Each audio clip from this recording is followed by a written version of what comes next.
right, everybody, we are about to get started. Welcome to the show. Where are my buttons? Things are falling apart already. Hello, everybody. Somebody's playing it. We're getting feedback. Mute it. Mute it.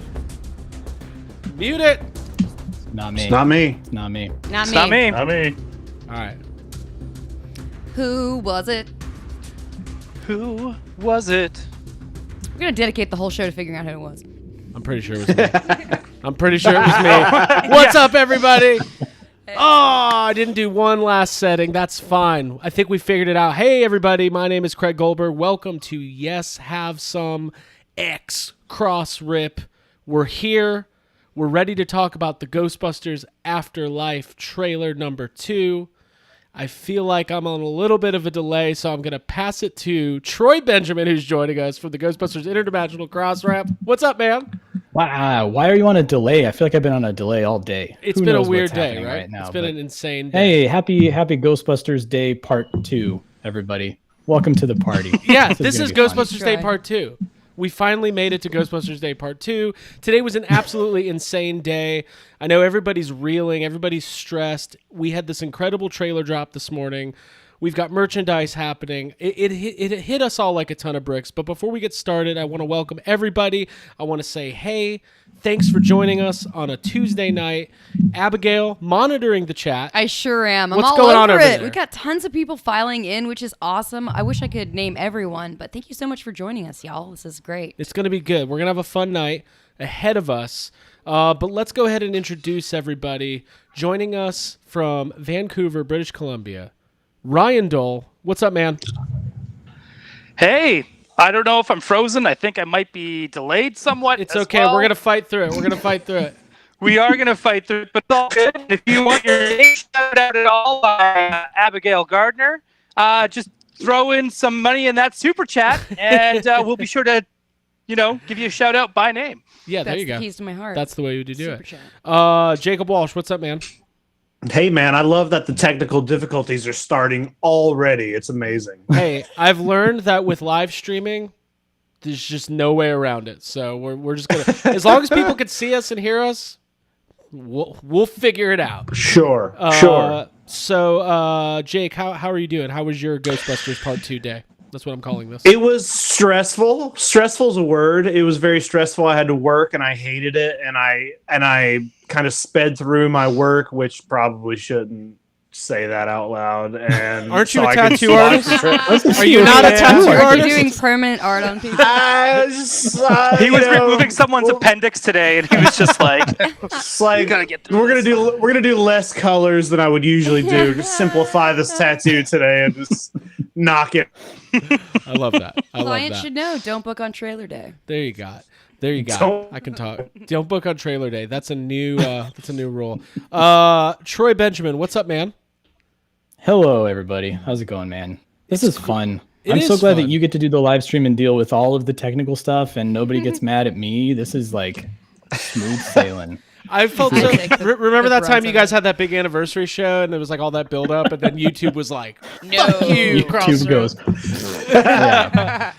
Troy, I was was I was commenting on the fact that you wrote this incredible write up about the trailer this morning. Go check out GBHQ. It's man, really great thoughts and analysis. And I was like, how did you man. do this so fast? I was very impressed. 6:30 this morning, cup of coffee, and just sat down and Very had to. good. I mean, it was my Respect. notes to talk to you guys. I was just trying to get it all, on paper while it was fresh and new. Absolutely. Yeah. So real quick, let's before we get to Chris Stewart, we do want to acknowledge we have people doing super chats, and we always have to acknowledge that. So thank you to Barrett Nice. Wells. Much love from Burnberry, BC. Great to see everyone. We have a big sorry, Canadian. say that again? From where in BC? Burnaby. What'd I say? Thank you. There we Burnberry. go. It's back. Burnberry sounds like a Technical difficulties. yeah. No, there's another delay. Another delay happening. That's the And then- home of Joe Sakic. You show respect. And Anyway, keeping up with sorry. his tradition And Michael J. Fox. of giving super chats in his own live stream, Christopher Stewart says, "Please tell Ryan I got home safe and I still love him." So thank you. Yeah. Chris will so only funny. be communicating to Ryan through chat. Yes, that's the only way we can do And it. it costs money. Chris, how are you? Yeah, man? and I'd like to. There, what? What? Chris. What'd you say, Ryan? What? What Don't were worry you about gonna Ryan. Christopher Stewart, how are you? I'm out of the hospital. I'm say? fine. Thank you. I'm good. I actually got home late last night after lots and lots and lots of driving, so I'm sure I'll be concise, scintillating, mushmouth, you name it. But I'm here. Thank you for having me. I'm very glad to be here, Craig. Thank you. You're Thanks welcome. for having me on. Thank you guys for being here. We love you guys. We love Yeah. these team ups. Maybe in other fan communities, there's podcasts and they've got rivalries. I don't know. I'm sure Right. I'm sure that happens, but not here. It's all one big family. Not with you guys. And then No beef with you guys. There's no beef with us. The YHS beefs are always internal between each other. It's like, goddamn, Monster Island. Back off. And of course, Abigail Gardner, how are you? I'm great. Thank you so much. And I appreciate everyone being here, both in the chat and like all the faces I'm seeing on this screen. Chris, Troy, it's really fun to see you guys. Ryan, as always, great to see you. I saw you last night. Yeah, that's great. And Jake, we were on the phone like all day. I think you and Ryan, or you, Craig, and I talking. I have not slept like properly over the last 24, 48 hours. It's been awesome. That's all I'll say. It's been a whirlwind, and I'm happy Why? to What devote. happened? Come on. Nothing. So much has happened. Yeah, legit. So Ugh. much has happened. And it's a great feeling to be able to come together tonight and talk about this. Special. Yeah, so let's set the stage here. Ghostbusters Afterlife was originally supposed to come out in July of 2015. That is not the year. That is not the year. It feels like that's what the year was. July of 2020. All right. 2020. And by the way, I am going to acknowledge all these super chats. I very much appreciate it, guys. You guys are amazing. Yeah, but again, if you work for YHS, you don't have to super chat us. That's Thank you, true. Jakey. That's true. July 2020, delayed till March of this year, delayed till June of this year, and now delayed till November of this year. But it seems like November's going to happen. Everybody's been asking for this second trailer. It seems like they probably had at least some version of this trailer ready a year ago, and they had to sit on it, which must have been torture. But I just kind of want to roundtable we're going to go through it. I've got screenshots. We're going to get the chat involved. We're going to break this down, but I kind of want to do an initial thought. We're all longtime Ghostbusters fans. We are all very invested and involved in the development of the third movie in this saga. And I just want to know what everybody's guttural reactions were. So we'll start with our guests. Troy, you said it 6 a.m. this morning. What was your first feelings? Goosebumps. That was the common running theme through watching this. It was just like, even going through and working on my breakdown and trying to do frame by frame and analyze it, it would put that little shiver down your spine, which was awesome. That's always a good sign. And man, it's so good to see any little glimpse from this movie. Like every single frame, there's something in there that we can be chewing over for the next 4 months because we have to. Yeah. But yeah, it was awesome. Yeah. Very good. Chris, how about yourself? I think I'm still processing it. I got to watch it a few times. I watched Jason's walkthrough of it. I'd like to go on record that everybody on Twitter that said he totally covered everything, he totally did not cover everything. There's some real big reveals in that trailer. Yeah, he went very deep on the stuff he talked about, and I loved it. That was that whole, it's almost 15 minutes, and he's talking about making it and his history with it, and talked about stuff like the practical effects and all that sort of thing. And so everything that he said was gold. But what I'm trying to point out to people is there's way more in the trailer that and I think deliberately did not point out. If you saw it, you saw it, and if you didn't, then he's not going to tell you about it. He's going to leave that one to me. But personally, I'm just I don't know. We'll get to it about the toy stuff. I think the toy stuff that it interfered with the trailer for me, because I saw pictures of the toy stuff and my brain just started to close itself down on spoilers for the movie, and it's kind of interfering with my watching and enjoying the trailer. But by the time I got to the third one, I could tell. I mean, the great part about the trailer is there's still questions. It answered a lot. Like, frankly, if you watch it 3 or 4 times and the stuff you see, you're like, there are some big reveals there, but there's still a lot of big questions left in that trailer. So I'm feeling good about it. I can't say I'm excited, and I don't think that's the trailer. I think that's just, like I said, I'm kind of operating on half power, Right. and I'm a brain numb on, A little punchy, call out the Michigan Ghostbusters. There, they posted one of the figure pictures, and it was and I was kind of mad about it for a while, and then I realized we kind of also see it in the trailer. So I don't know. There's a lot. It's been a roller coaster. So I'm just disassociating. I'm not going to smile anymore, and I have no. Okay. Well, that's fine. Yeah, I mean, we're here for you. It's interesting. Thank you very much. I can kind of give a couple quick thoughts in that vein. It's like we've all been through so much to get to this point. So it's kind of even hard to process whatever you're feeling. And I know that I went through like this whole like wave of emotions, and then like all the toy pictures start coming out, and like you're still thinking about the trailer, and then you watch Jason's breakdown, and kind of like Chris was saying, there's so much in the trailer that's like not acknowledged in that breakdown for obvious reasons. But Jake, I want to get your thoughts. The thing that really struck me the most about this movie is like, I've been saying this the last couple of weeks, but I'll make my big speech again. This is the least likely scenario for a third Ghostbusters movie. Like, it is the most. It's like for Ghostbusters fans, like hardcore Ghostbusters. You see, like the regular public reacting, going, "What is this?" Like this, like they're like, "I'm excited. This is amazing." But like somebody today was like, "There's all this lore. I didn't know Ghostbusters had lore." And I was like, "Then you should have listened to what Egon was talking about when they were in jail. There's lore, man. Plenty of lore." Jake, what were your initial thoughts? Well, talking about going off of that, one of the things that you said, I think yesterday, was that Mandalorian kind of showed people that, talking about Luke showing up at the end of the second season being one of those moments that people think like, oh, that will never happen. And then it happened, has kind of showed us like, oh, maybe these kind of like big things that we make up in our head might happen. And I feel like maybe this trailer is that, because it's not what I thought it was going to be in the best way.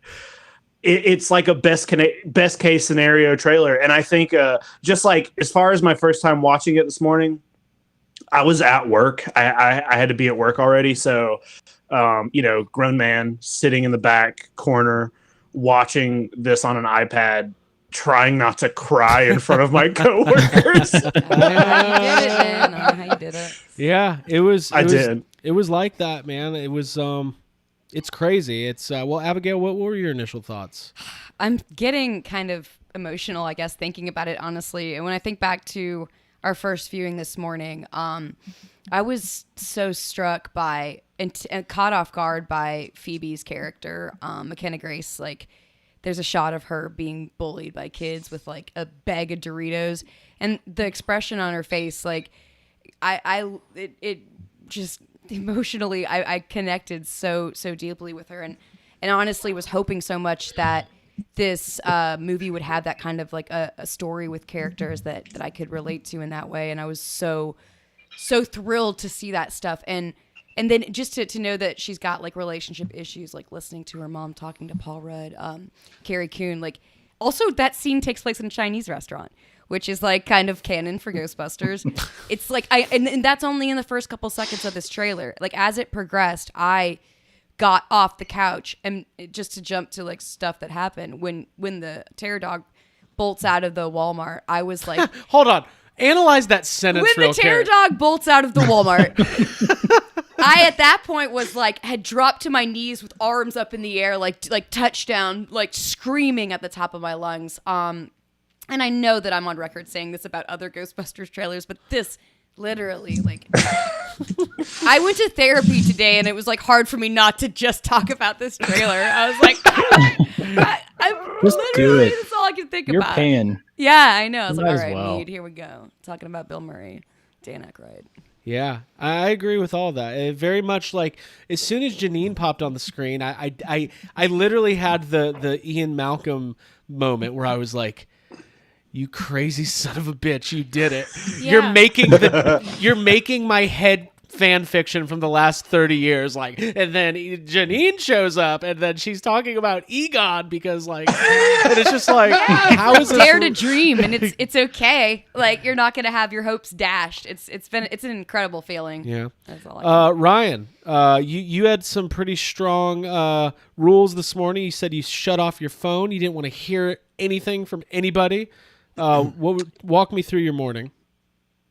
Well, I think I'm probably still delayed, so my apologies for that. No worries. We'll get But yeah, it was just me pretty much just getting up, having a coffee, turning the TV on, not seeing anyone's reaction to anything because I didn't want to be like, because I just know like when you're on the Pacific Coast and everyone's already watched it for 3 hours, everyone's going to be in every chat going, "Oh my God, this part," and I just didn't want to see any of that.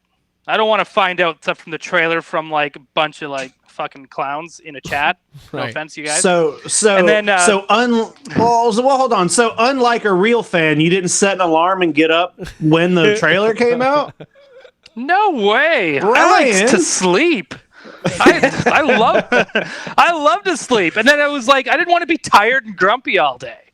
And so, just grabbed my coffee, sat there, turned the TV on, watched it, had an internal freak out. I think the moment I really woke up and I didn't need the coffee anymore was when we see the skeleton at the diner. Yeah. When she goes Just to pour the getting some coffee. That's how I feel was every it. day, like that skeleton. Yes, yeah, Give me right. some And so, fucking coffee. I think he's being referred to as the minor ghost because he's got like minor thing on. Yeah. Yeah. it was really cool. And that's the part where I was just like, okay, this is like I'm watching Ghostbusters. Not all the ghosts feel like a cartoon. Some of them look legit scary. I love that balance. That's how you know it's Ghostbusters. And then just even how the little car, their little RC racer trap, skidding by the Ecto like BB-8 and all that kind of like it's just cool. It's just man, it's just all like just got me going. There was just great stuff throughout the whole trailer. So what I did is I got screen caps so we can kind of analyze some of the individual shots and kind of highlight, and they should be in some sort of order, but there was so much talk leading up to this about what is the trailer going to show? Is it going to give away the movie? Is it going to be too much? Because like modern trailers tend to give away too much. And like Jake, we were talking a little while ago about how like you do see a lot and you do learn a lot, but there's still so much we just have no idea about in the best possible way. Yeah, and it's like they kind of, honestly, a good, maybe half of this trailer is stuff that we've seen from either the mini puffed clip or the first trailer. Just, it's all used in a different way or put together in such it's so different from the way the first trailer is that it's like you don't care that you're seeing so much of the same footage. I'm glad it's still so secretive and, you got to dig for it. Mm-hmm. Absolutely. Well, let's start really getting into the meat of it. I want to acknowledge these super chats because everybody's being unbelievably generous. So thank you so much to Ray Esposito from GB Universe News. He says, "You guys are the best. Go buy some Nestle Crunch bars. You earned it. Mosin 2024. Hey, what are you doing? Thanks, dude. What are you doing? Thanks for lunch that one time in LA. And I'm going to be kind of combing back through the chat to find the other super chats because I want to make sure everybody gets their shout outs because it's super generous. But Chris, I'm going to start with you. Is that okay? I don't want to put you on the spot, but I am going. No, that's fine. I think I'm a little delayed too, like Ryan is, but that's fine. We'll cover our faces with images from the trailer, so there's no more delay. Okay, nice. So one of the first shots that I grabbed was this our first look at the diner Spinners, where seemingly Celeste O'Connor's character Lucky is working. Chris, you talked a little bit about these type of roller. What are they called? Roller diners? Is that a thing? You kind of had like a personal connection to it. I remember you talking about it last time. And Chris is gone. Sorry, Chris is on the no, I'm roller here. hop. I was actually, I muted so I could turn and tell my wife to where she could go find us on YouTube. So Okay. I was like, Oh, we got another watcher. yeah, she was like, I was just curious, and I was like, well, it's in my headphones. You can't. So I just, If she I'm sorry, wants, I she timed can that very drop some badly. money in the super chat and ask. All right. So what did you say? What did you ask? Sorry. well, what? I remember you talking specifically when we did this on Ghostbusters Day about the roller diner Yeah. and your personal connection to that. So I don't know. This image is pretty striking. It's Jason in his breakdown talked a lot about the color palette they're going for and kind of trying to recreate the feeling of the original movie. But this is pretty bright, Yeah. and I don't know. I just want to kind of pick your brain on it. Pick my brain about drive-ins or color palettes. Chris, just fucking talk about I'm giving you a different picture. There's a diner in the movie. All the colors that you see there are the same colors that are on the Ecto, for one thing. So it is reminiscent I like- of Thank you. Ghostbusters. Yeah. I like this one. The blue, Thank the you. red. There you Yeah, go. and also the fact that the steak sign is like half lit and it says Saks is great. Like that's a Perfect. joke right there. Yeah. Right. But then we get this. This is fun. This shot of the house early on, like clearly the house that seemingly Egon moved to is a major part of this story. And Chris, would you? I love that house, by the way. I'm gonna give Chris it's a- another it's a- chance. Chris, do you want to talk about this house, or do you want me to give you a new image?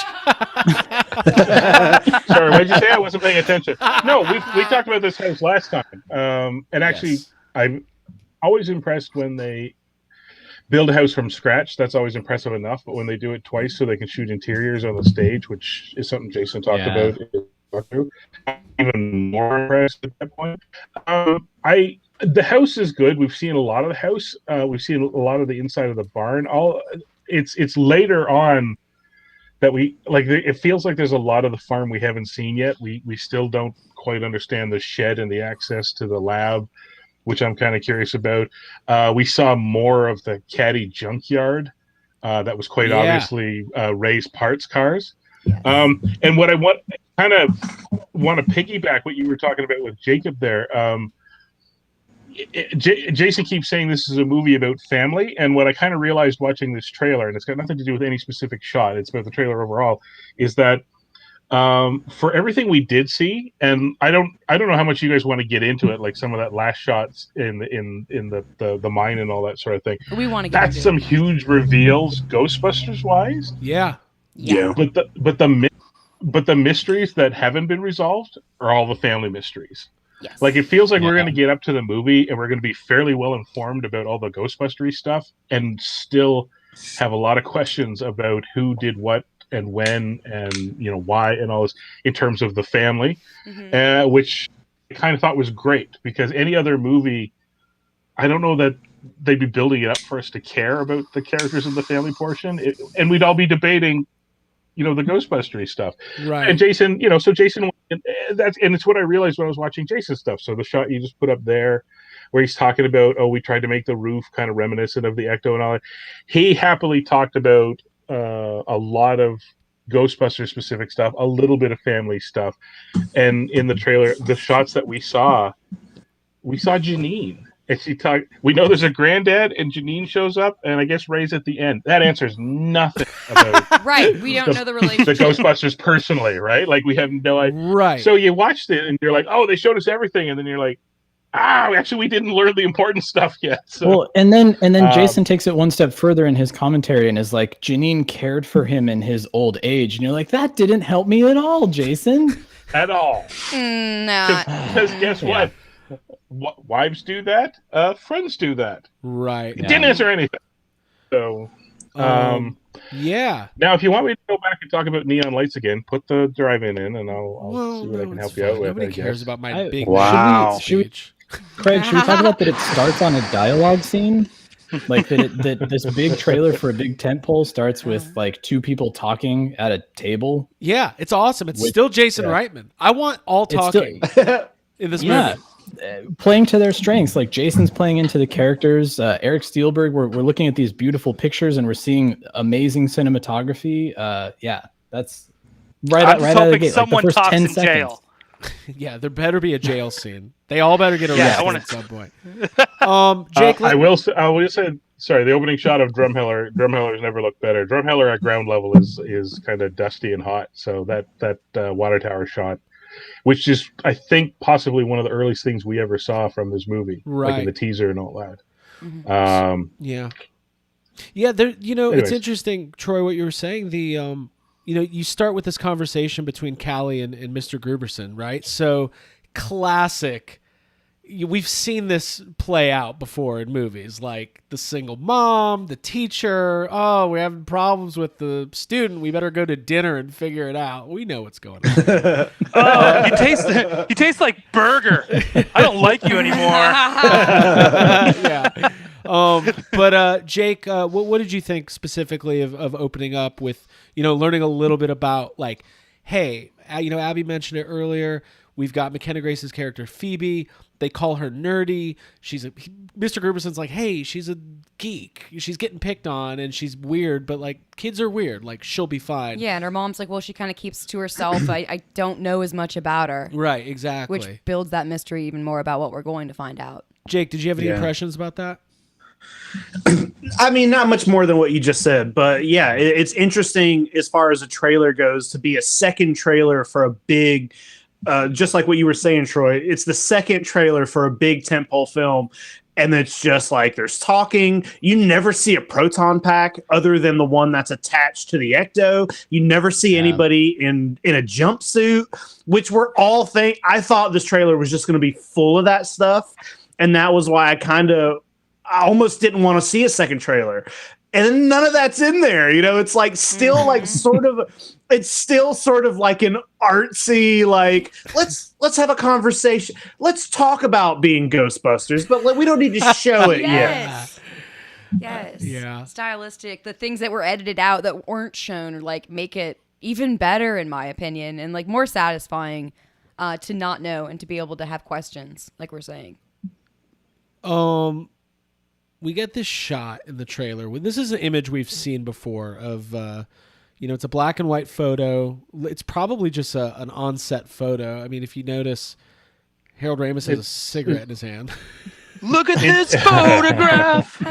But I mean, this is the kind of stuff in the trailer that just starts like it's so clever, a way to show the connection to the original without showing too much of the original guys or any of it, with these little clips, these little audio clips, and like in Egon's house, he had this picture of the four guys. Like that's John Yerkaba was talking today about how it's a nice sentimental thing. Maybe you wouldn't expect that from Egon. And this is where I think see Janine for the first time. Ryan, walk me through. What are your thoughts? Were you crying yet? I was not crying yet, but it's definitely a heart tugger because it's the guys, and they're all like, I don't know. It is just one of those moments. They're all just together, and it kind of shows you right there that he hasn't forgotten where he came from. He kind of remembers the good times they had and the friends they made along the way, being Winston. And it was nice seeing a group of the four guys together with Winston, because that's a rare treat. Yes, it was nice. Ernie Hudson's going to be all over this movie. Notice in the cast, they have Ernie Hudson and Annie Potts listed as Build cast members. I thought it was brilliant, and I want to cut to Abby on this one. I thought it was like, it never even dawned on me, who are they going to show from the original cast? And it was Janine, and it was like, it was so perfect. Yeah, absolutely. Like, talk about, and like the dialogue that she had talking about how he could barely keep the power on. I think she said about Egon, like your grandfather had some issues, and seeing that he's got like this picture of the guys. It's so funny. Thank you. It's true. He does. And obviously that's passed down. If Phoebe is related, like it obviously is, then she's gonna have some issues with like socialization and being friends with people, and that you see that in the trailer, and then knowing that Egon and his relationships with these guys like obviously meant so much to him, right? And he, even though he's got a lot of shit going on, he's kind of holed up in his home. Even though he's like in Oklahoma trying to prevent the end of the world, the second coming of Gozer, while Ray's busy running his my friends. bookstore. Holiday season. Yeah. And whoever wants to speak to it, I mean, Annie Potts looks great. Janine is the best. Yeah. Here's my first point. Like, you know, Chris and Troy, you've talked about this a lot on your show, whether or not, you know, we knew Janine was going to be in the movie, but we didn't know if it was good. Like, how do you fit Janine into this movie? And it's like, well, maybe her, you know, maybe Callie's her mom, but I didn't get that vibe from this trailer. I kind of got the vibe that Janine was a friend and maybe a caretaker for Egon, which is somehow even more heart-wrenching than... Yes, because watching Ghostbusters last night in bed, watching the scene where Egon pops up from under the desk, and he was her caretaker. He was her caretaker. He's taking care of her. Technically. Just taking care of her. Well, here's the thing. Sorry, go ahead, Abby. No, you're done. There's obviously a connection. That's all I'm saying. I think we can put to bed the idea that all you Egon Janine shippers, G-Gon. You G-Gons. You got your G-Gons. If your husband dies, what are the chances you're just handing the house over to the kids? I mean, there is that slim chance that, oh, my daughter's down on her luck. Here's dad's crappy old house in the middle of Oklahoma. You can live there while you get back on your feet. But the whole thing feels a hell of a lot more like usually it's like, well, here's my house now, kids. It'll be yours one day when you know someone survives a death in a couple. So, this is one of those great questions about the trailer. Why is she there? Like she's in Oklahoma. Did she follow him out there? Did he not get married? He had the kids. Is she? Maybe we just find out Janine leveled up education wise. Maybe she went and got a law degree. Maybe she's literally just running, you know, estate probate for after that. But it's almost perfect to put her in there because, I don't know. Annie Potts at any age in any decade with red frame glasses and any sort of weird print outfit. Oh, it's perfect. Great. It's perfect. Right. She may even be there trying to find out what's going on herself. By the way, it's Jason Reitman. We might get a 20-minute scene of Janine just doing paperwork, and it'll be great. It'll be awesome. Jake, jumping to the end, also, and outfits, though, because it links into Janine's outfit. I didn't realize that Ray's sweater that he wore at Ray's Occult would actually kind of have imprinted itself on my brain. So all we saw was just a little touch of arm and sweater, and we're like, yeah, it's Ghostbusters 2, right? Perfect. A little touch of arm with a little something on the arm too. Ghostbusters 2 confirmed. Deal with it. I thought it was going to be the Statue of Liberty in the back of the barn, but that's not what it was. So, Jake, we got a super chat. Then I'm going to go to you for your thoughts on Annie Potts popping up in this trailer. Potts thoughts. Ghostbusters World Hub. Could Janine be the executor of Egon's will? Sure. Executor. What I call it? Executor. That's actually. Did Janine execute Egon? Is what I'm asking. That's actually exactly what I was gonna. I was actually gonna say that. That was my thought too. That maybe she was just the only one that he kept in touch with. So. Yeah, and she's talking to like the estranged daughter who didn't know her father at all. Like, is that all he left me? No, he left you much more. Like, that's the executor right there. Hey, yeah. I forgot about that part. Also, she knows Egon's spirit lives in that house. Yeah, I got that feeling that she's like she's like, no, there's much more. Yeah, she fucking knows that Egon's pointing lights and showing Phoebe where to get the trap out of the floor and shit. She's in on it. I think so too. I'm with Jake on this one because the question I've been asking since the early thing is, if you have a basement lab and you leave your PKA meter there, your proton packs, all your equipment, why the hell is a trap puzzle hidden in the floor of the house you lived in? What is special about that that particular trap? what's in that trap that you can't just leave What's it in the the basement trap? with all the It's in other the trap. I think What's it's in a the trap, spectral right? terror dog.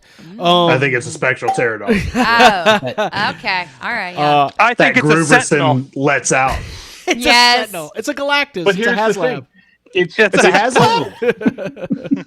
Here's the thing. The puzzle means it has to be smart enough to find it. If it's dangerous, if it's dangerous, if it's got a terror dog in it, you dig a big pit, you throw it in there and cover it in concrete.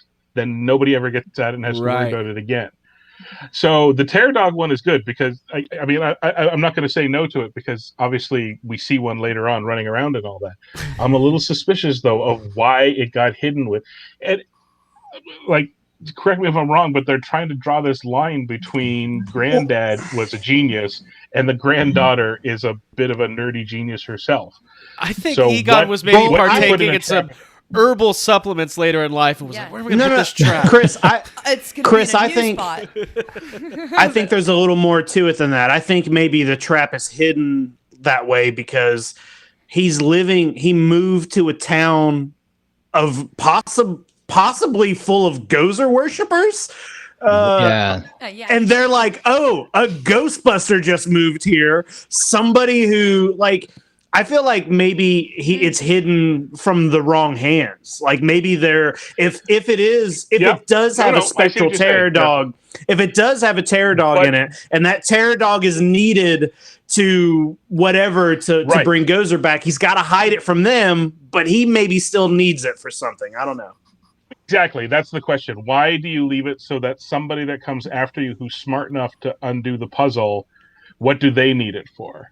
Right. They need it, or is it protection? Like of his space? Is it? I mean, if it's literally just if it's a key you're trying to keep, well, there we go. We know that terror dog possessions are lock and key to bring back Gozer sort of thing. So if you get your hands on the lock or the key, sure, you hide it. But for what reason then? And actually, this feels pretty good too.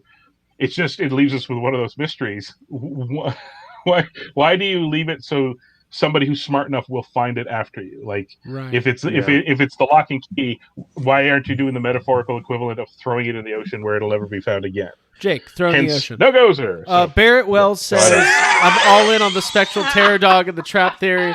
It looked like it was above Rudd's car, and I think I remember a trap being on the hood. Yeah, and I also get the sense that a lot of this stuff we're seeing in the trailer is this first 20 minutes of this movie. Like, I think things are going to get, well, not first act of the movie, going into the second act. I think we're not seeing much of what's to come, right? Like, well, are we not seeing that mind? I don't know. Seeing those statues. So we can get into it. You know, we had discussions today about, listen, they're in this mine, right? But when they're in that mine, like, it seems like it's the 4 kids down there.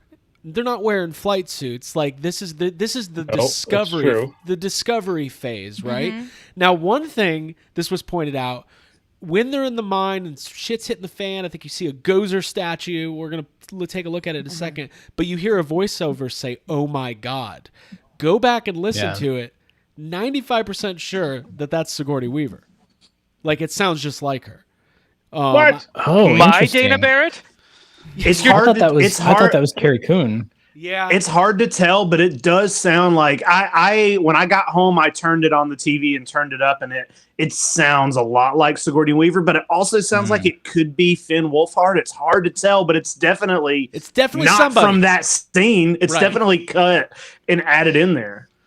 Let me go to my next image because I do want to get into so one thing we were talking about today a lot in different groups was what is the threat in this movie, right? Like we know about Shandor Mine. We know that there's probably like Gozer worshippers, and the second coming of Gozer maybe is part of this, but I don't think they're going to be I don't think it's going to be them versus Gozer again, at least not at the end of the movie. Like, there seems like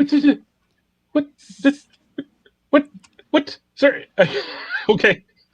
You don't think that, Craig? I think Gozer's involved because we see them in the trailer. Gozer's in this movie. Just Sure. say it. Yeah, Gozer's there's a in the flat trailer. top statue. Show it. We saw that. But what I'm saying is, no, I want to show you this There first. he is. You're saying that the villains could actually be personal isolation, not being connected to your family, some sort of like No. high level. No. I'm Okay. saying that you got to up the stakes. There's always a bigger bad.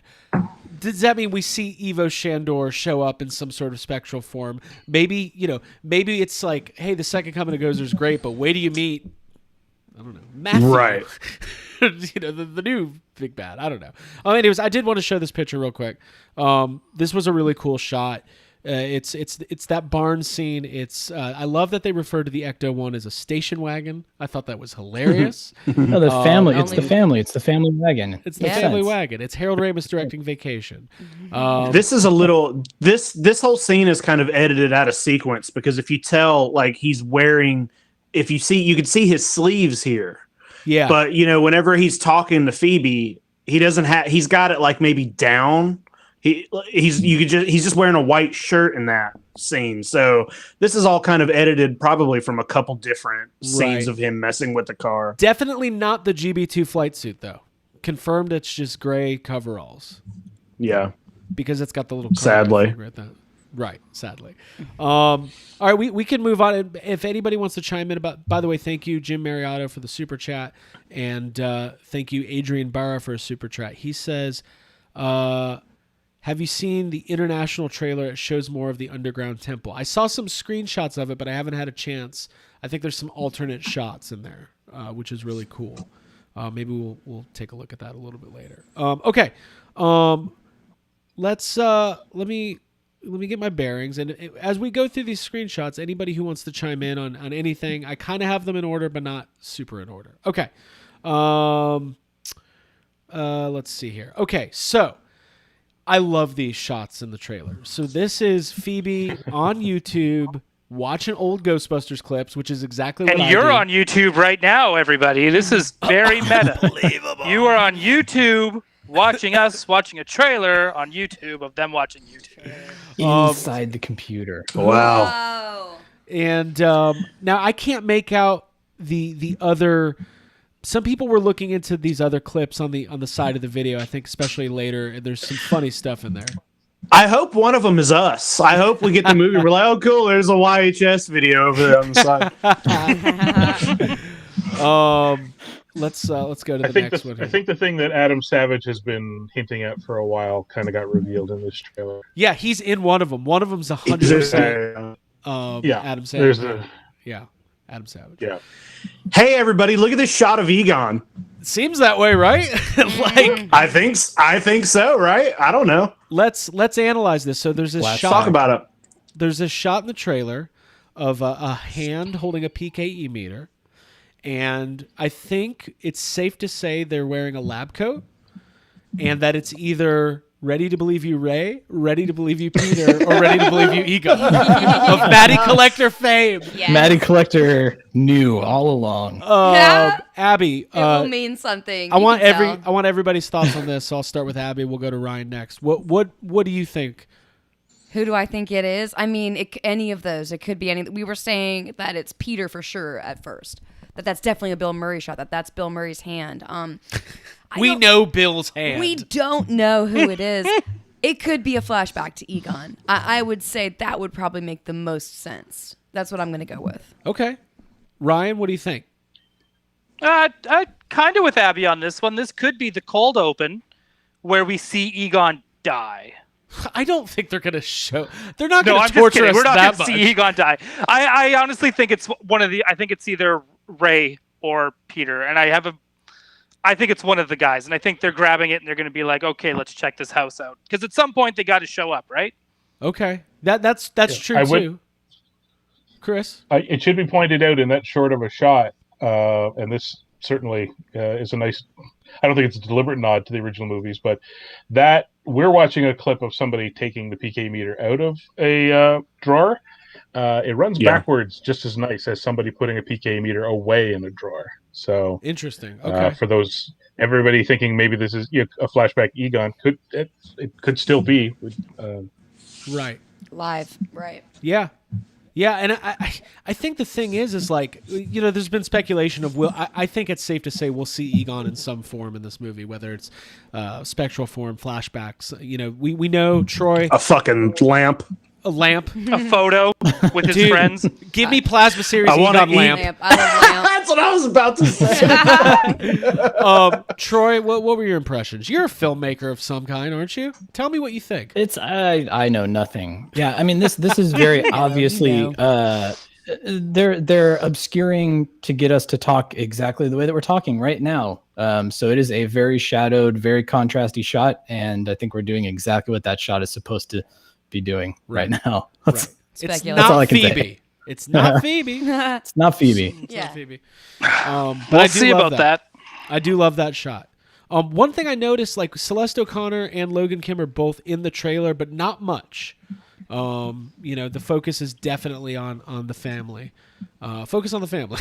That's not what this is. Thank different. goodness. That's a different Very thing. different. Okay, so does anybody want to talk about that shot anymore? Or Well, can we... I just want to say that during this, once you reach this area of the trailer, something that's happening that they did very well in the first trailer is that we're getting this really beautiful swell of music over a bunch of scenes while listening to the original Ghostbusters talking. And that is I hope that's the the whole movie. most effective thing It's the original recipe. ever. Like, I know you said it earlier that that's a good way to like show that this is connected to the original universe without giving away the new guys, but like having that like commercial from the first film playing over these scenes, this little chunk of the trailer is just like it's the most like heartwarming thing. It just feels amazing watching this part of the trailer. I like that. You guys listen, Jake, you got a little bit of a reputation sometimes as maybe being a little bit like, I don't know. Me? Yeah. But you want to talk about Mr. Positivity today. I'm telling you. It was a the good positivity trailer. It's a goes great- so far. It goes so far. Just Okay. wait. Yeah, only goes. It only goes so far. All right, so next up we've got this. That's the same shot. All right, so next up we've got Carrie Coon. Now on Ghostbusters Day, Carrie Coon and Egon. Carrie Coon and Egon, 40-watt soft white light. So there was speculation about this when they put up the Past the Proton Pack trailer vignette on whether or not the light behind Carrie Coon was actually moving, or if it was a part of the movie, or if it was like a behind the scenes shot with just like a dude moving a light.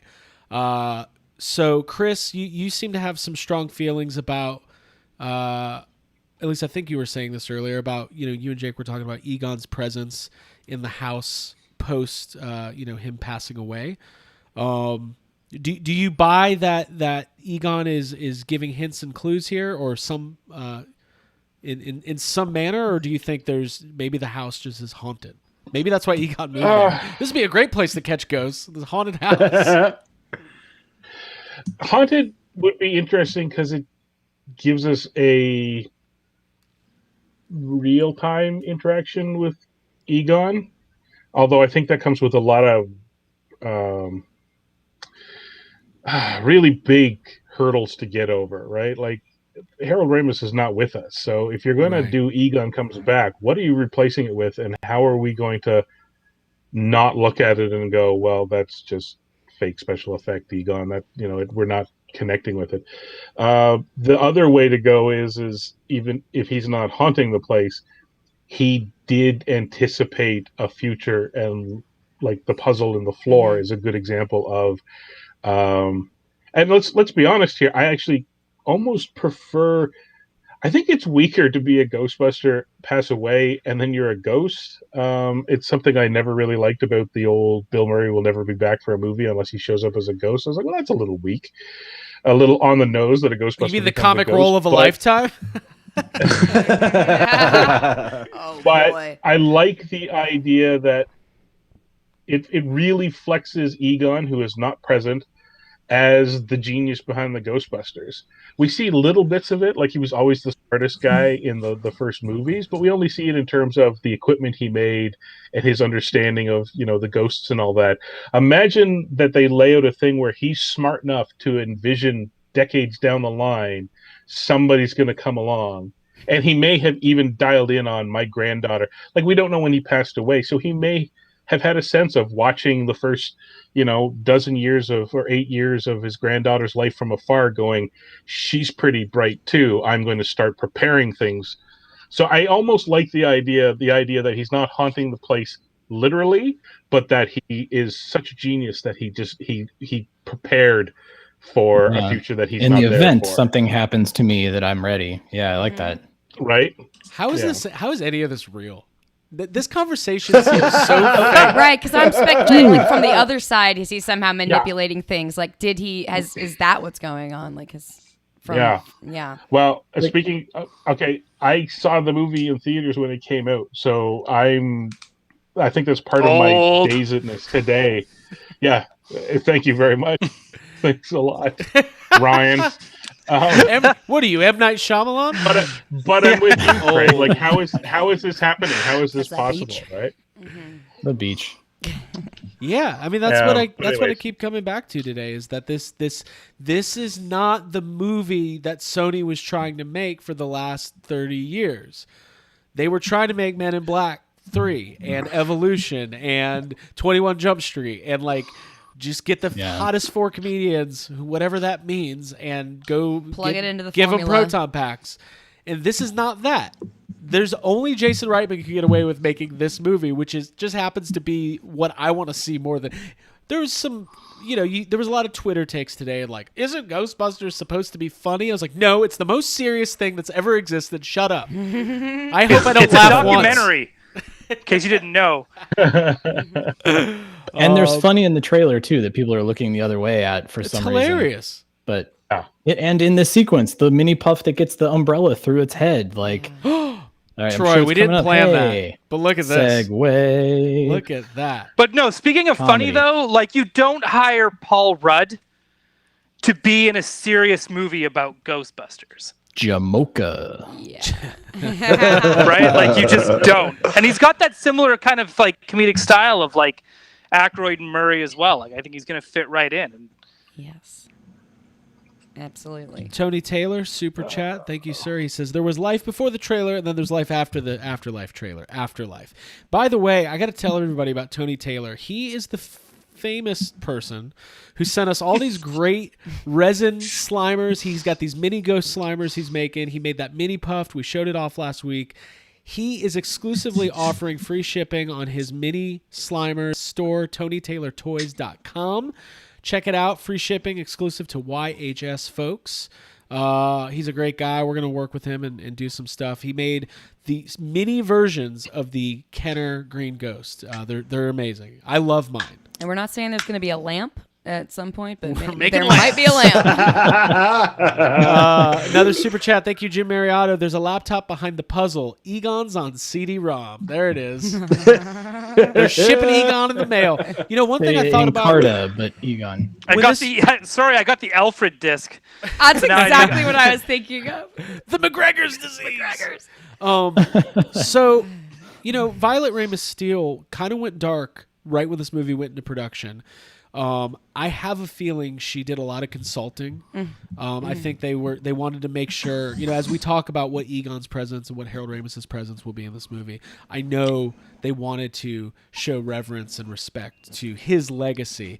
So I have a feeling that she was, I don't know, on set or whatever, but a consultant on a lot of stuff, right? Because he's the MacGuffin of the movie. It seems like you need to know like the ins and outs and details, and I think that he's a Mary Sue. Egon's a Mary Sue. Yes, but let's Troy. You mentioned that I lost my image here, but you mentioned this the comedy, right? We see the mini puffs again. And we got a new shot of them. It seems like something crazy is going down in this Walmart. Don't mind me as I try to find this picture.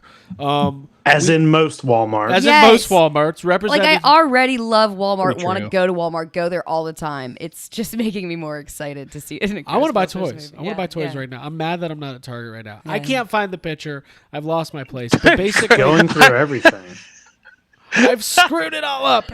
We got a new shot of the mini puffs, and one of them's holding like a little tiki umbrella, and it's the cutest thing of all It's time. adorable. Oh, It's boy. hilarious. That shot you showed of the Ecto, that Oh, was boy. I loved that they. What? Sorry, I keep putting up the wrong No, picture. it's I don't know how to do this. What is life? Okay. Chris, go for it. I love these images. What yeah, is continue, love? Chris.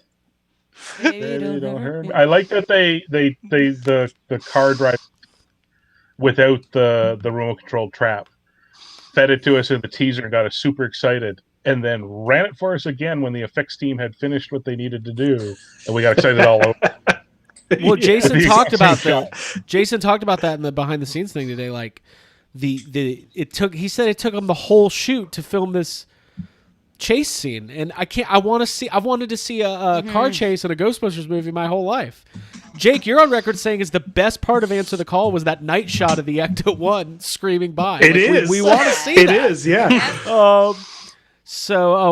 But while I figure out my images, we got another super chat. Ray Cameron says the biggest mystery in the trailer: why are they using HP and Dell laptops in a Sony movie? Yeah, there's a good amount of product placement in this True, 2.5 very minutes. true. There's Doritos, Yeah. Walmart. I think there's a PS5 in there somewhere. I love it. Loving it.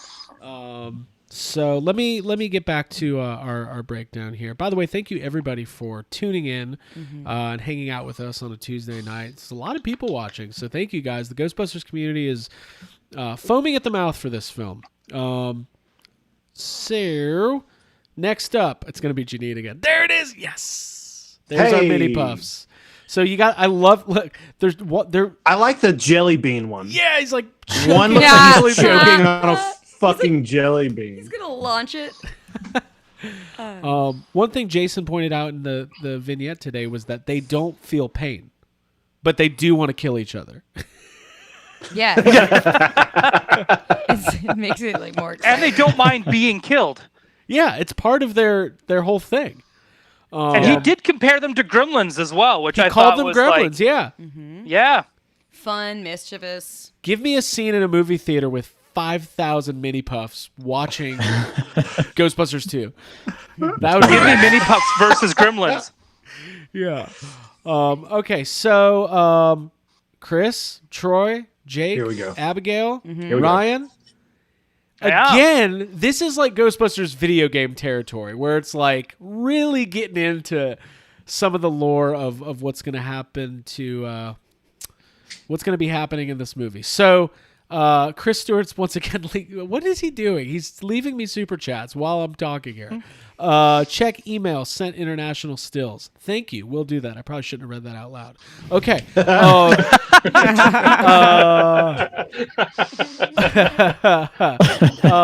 Ryan, let me start with you this time. This is the inside of this mine. It's kind of hard to make out a little bit, but it looks like the four of them are on one of those, when you go to a theme park, that little bucket that takes you all around? Like they're on like this Dude, mine ride. Actually, this is a ride. This is exactly what I thought of was an amusement park ride. This reminds me of something you would like. You'd be on a doom buggy. Yeah, it feels like a line yeah. for the mummy ride. Yes. Yeah. Yeah. Yes. Like this totally is what this feels like, and now that's what I want, and I'm expecting Universal to build it for me. But this is like super cool because we're seeing giant statues of Gozer, how we remember Gozer, and I think that's pretty badass. And you got the Yeah. terror dogs off I to like- the sides. What are they called? The Sentinel terror Sentinel. dogs or something like Yeah. that? Yeah. Yeah. We can see the pyramid in the background there from the doors from the rooftop. Yeah. Yep. Which was a nice- And I Yep. love this Nice color Art palette. Deco, very nice. Yes. Yeah, I see that. Yes. I love the Sentinel terror dogs, like the terror dog, like upright guards or the statues are so Yeah, it's hilarious. like a minotaur mixed in with like an Egyptian god. Yes, which is how a lot of people describe Yes Have Some podcast. A lot of people don't know that. Okay, so let's talk about this. Chris, earlier when I said I didn't know if Gozer was going to be the big bad, you started screaming at me. So let's break this down. Let's break this down. I wasn't screaming at you. I was spluttering in frustration is what I was doing. I know. There's a I heard very a rumor distinct that Frustrated there's not too spluttering. many people who've ever read the entire Hellbent script, but I have a feeling there's nothing in there as good as this still image. Just putting that out there. There's a couple, but that arguably, but nothing. This is fantastic. Yeah, and this is like we were saying before. This is a continuation. Like you can tell that the elevator thing goes up to the mine shaft where they, the kids are just hanging out, and then the ghosts. Like we're starting to be able to piece together more and more of Somerville and the Shandor mines and all that. I don't know. It's weird because just a couple weeks back, over the last couple of months, maybe the Sony, what the hell was the State of the Union video they put out, and then Jason and his dad did that. There was that other clip, and we see him in Video Alley, and you can see behind it, and we were kind of like, oh, that looks like kind of like a temple, and then I guess we'll speculate until the movie comes out. No, here it is. Right. This is absolutely amazing. And dialed to 11. Like, let's be honest, the rooftop temple with the Art Deco doors and all that, like, and the story they tell, with like Shandor and the Terror Dogs, that was amazing. And now we have like a fully rendered Gozer statue. It looks practical too, yeah. right? This looks like they built this. Mm-hmm. When is Iron like, Studios going to make one of these statues? Yeah, I When want is this. Universal Studios going to reopen a live show? It's the Yeah, real I want question. the Ghostbusters Afterlife stunt show. That's what I want. the figures climbing over, like what is that about? Is that representing the ghosts and the spirits in the like in the portal or that power? Like it's just I can't wait to see the movie because we're going to see more of it, and I just need to stare at this thing more and more and more. I'm It's curious exciting. which came first, the temple at 55 Central Park West or this? Like, did this get built after all the stuff that happened, or was it being built Well, I way in the past? assume this was after because I feel like when Gozer shows up in the original film, and there's that line where Winston says, "I thought Gozer was a man. It's whatever it wants." I had a sense that like Gozer, it looks like whatever it wants. So that is when Gozer looks like that. So maybe whoever built this or whatever these people are basing. That's a After statue the of event. Gozer from Ghostbusters. They're constructing 1. the statue, like looking at still images. That looks pretty good. Okay. Yeah, GB they're on YouTube. Yeah, Well, it makes sense for people to build a temple to a god they know exists. that's a good point. That's a really good point. Yeah. Thanks, Ryan. I don't. Sure. Yeah. As feel like- opposed to the super rare temples that people build to gods that don't exist. Like, Right. Ryan. Exactly. Ryan. I love the idea of an underground temple like this being some sort of, I don't know, a conduit or something I'm very excited to go down there. This is going to be the thing that my brain's obsessing over that I can't wait to see more of. Right. Yeah. I'm wondering if at some point we're going to realize that this whole town is, and I know people said this early, but like, could the town just be a bunch of Gozer worshippers, or because it's weird that they would build this temple like in the middle of nowhere? Are they all just living there? I don't know. It's like a commune. It's a Gozer worshiping a town commune. of- Yeah, and Yeah, a perhaps that town entire of fourth commune passed away. generation cultists. Yeah. Yeah. It's just your But then typical wouldn't small they know town that America. Egon? Well, They would know that Egon Troy, was the bad guy. That exactly, but Egon's not around anymore. Meaning, Egon. I don't know. Like I don't. We don't know this yet, and I feel like we're not gonna. It seems weird to say that would be in the movie, but like, I don't Right. know. Real quick, Barrett Wells says, judging by the turn of the last century minor ghost, the mine was operating early in the 20th century. So, yeah, that's also true. that fits with when the building was built, though, too. I mean, it could literally go either way.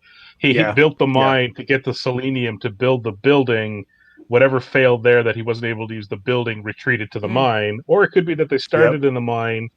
You build the statue and go, this is what Gozer looks like.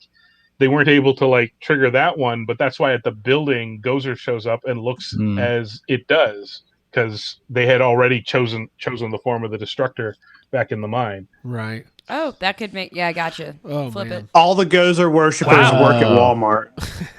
Can we in the chat, Matt? Gozersofwalmart.com.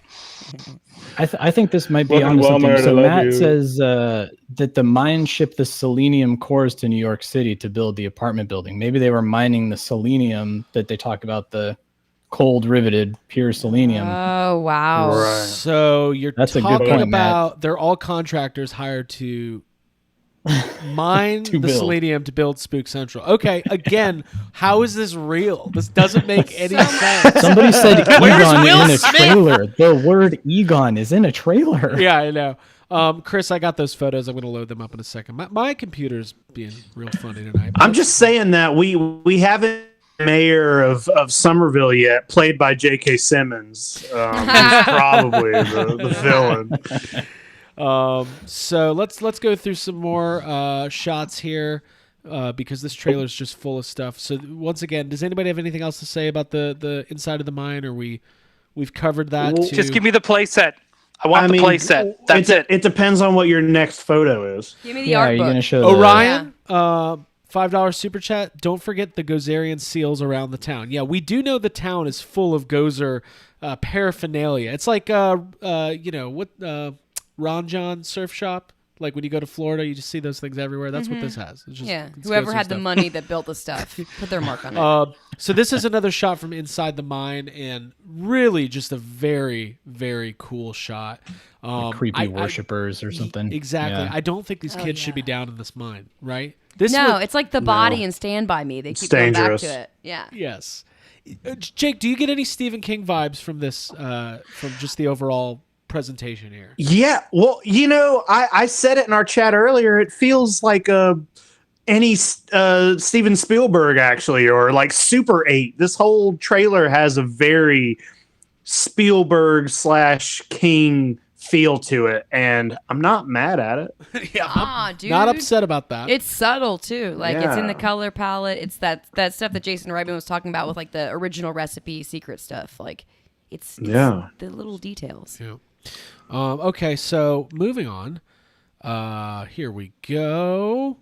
Look at this. Oh. What is this? I think Phoebe goes, maybe it's the apocalypse. I think she's on this. I think we've seen She's this so before. deadpan. Yeah. Such a good line delivery. I so know. good. She's awesome. She really is great. By the way, everybody, Ghostbusters launched an official TikTok channel, and they did. I haven't checked it out yet, but they did reaction videos from the cast reacting to the trailer, which is cool. Oh, that's fun. Oh, that's Wow. cool. Oh wow. Yeah. What's TikTok? What TikTok? I think that's I'm the just name of the McKenna Grace's friend in this movie. Oh, no, that's podcast. That's the name of the figured it album. out. That's from. Isn't that Wizard of Oz? Yeah. Does anybody have any? What does this image speak to anybody? Tell me. It's beautiful. I reminiscent. will I mean, say. it's. Sorry, go ahead, Jake. No, you go ahead. You're good. Well, I was going to say it reminds me of stuff from the 80s that's the cloud tank photography that was used all the like Douglas Trumbull would do it all the time, where they would put the ink and all sorts of powders and stuff into water tanks and film it at high speed, and that's what you would always see, like the weird clouds and weird vortexes and stuff in movies. Yeah. This feels exactly like that, and I bet they probably did exactly that, knowing Jason Reitman. It was probably a cloud tank, and I bet it was awesome. It's literally what happens above Dana's apartment in the first film. Like it's the same thing. It's Galactus. Dude, I'm looking up cloud tanks right now. I Galactus love is a learning cloud. stuff. Thank you, Troy. Yeah, no, Troy, I bet you that's what they did for sure. The one question I would love to ask Jason Reitman is like, any director, even though he's done primarily like more indie style films in his career, the chance to get a bigger budget tentpole movie and then like emulate and lean into all these filming and directing techniques that he's probably worshipped his whole life. Spielberg stuff, Amblin stuff, whatever. It just must have been such an unbelievable treat. Like, I want to know what is walking on set day one for this movie like compared to walking on set day one for Tully, where there's probably, like a minimal crew and we're just using natural light. Right. Right. It's just crazy. It's different. Just crazy. Absolutely. Yeah. Okay. Moving on here.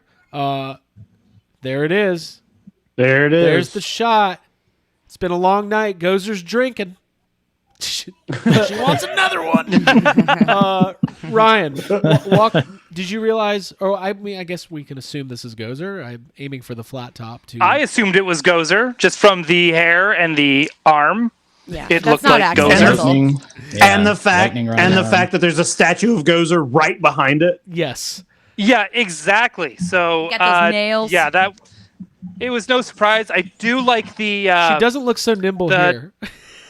I like the pink astral vapor. I don't know what else to call it that comes out. And I know they talk about it as well in the making of the trailer, how they were scanning things from the original movie and putting them into this movie.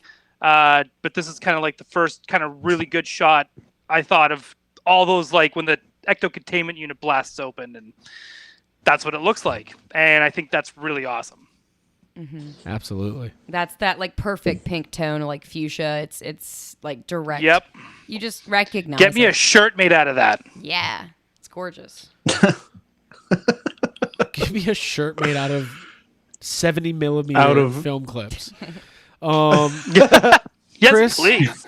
Chris, I'm going back to you. What did you pick up on this right when you first saw it, or did you have to rewatch it? No. I think it was the second time round. Because initially I just thought, it's more of the stuff in the pit climbing out. But that was like 8:30 this morning.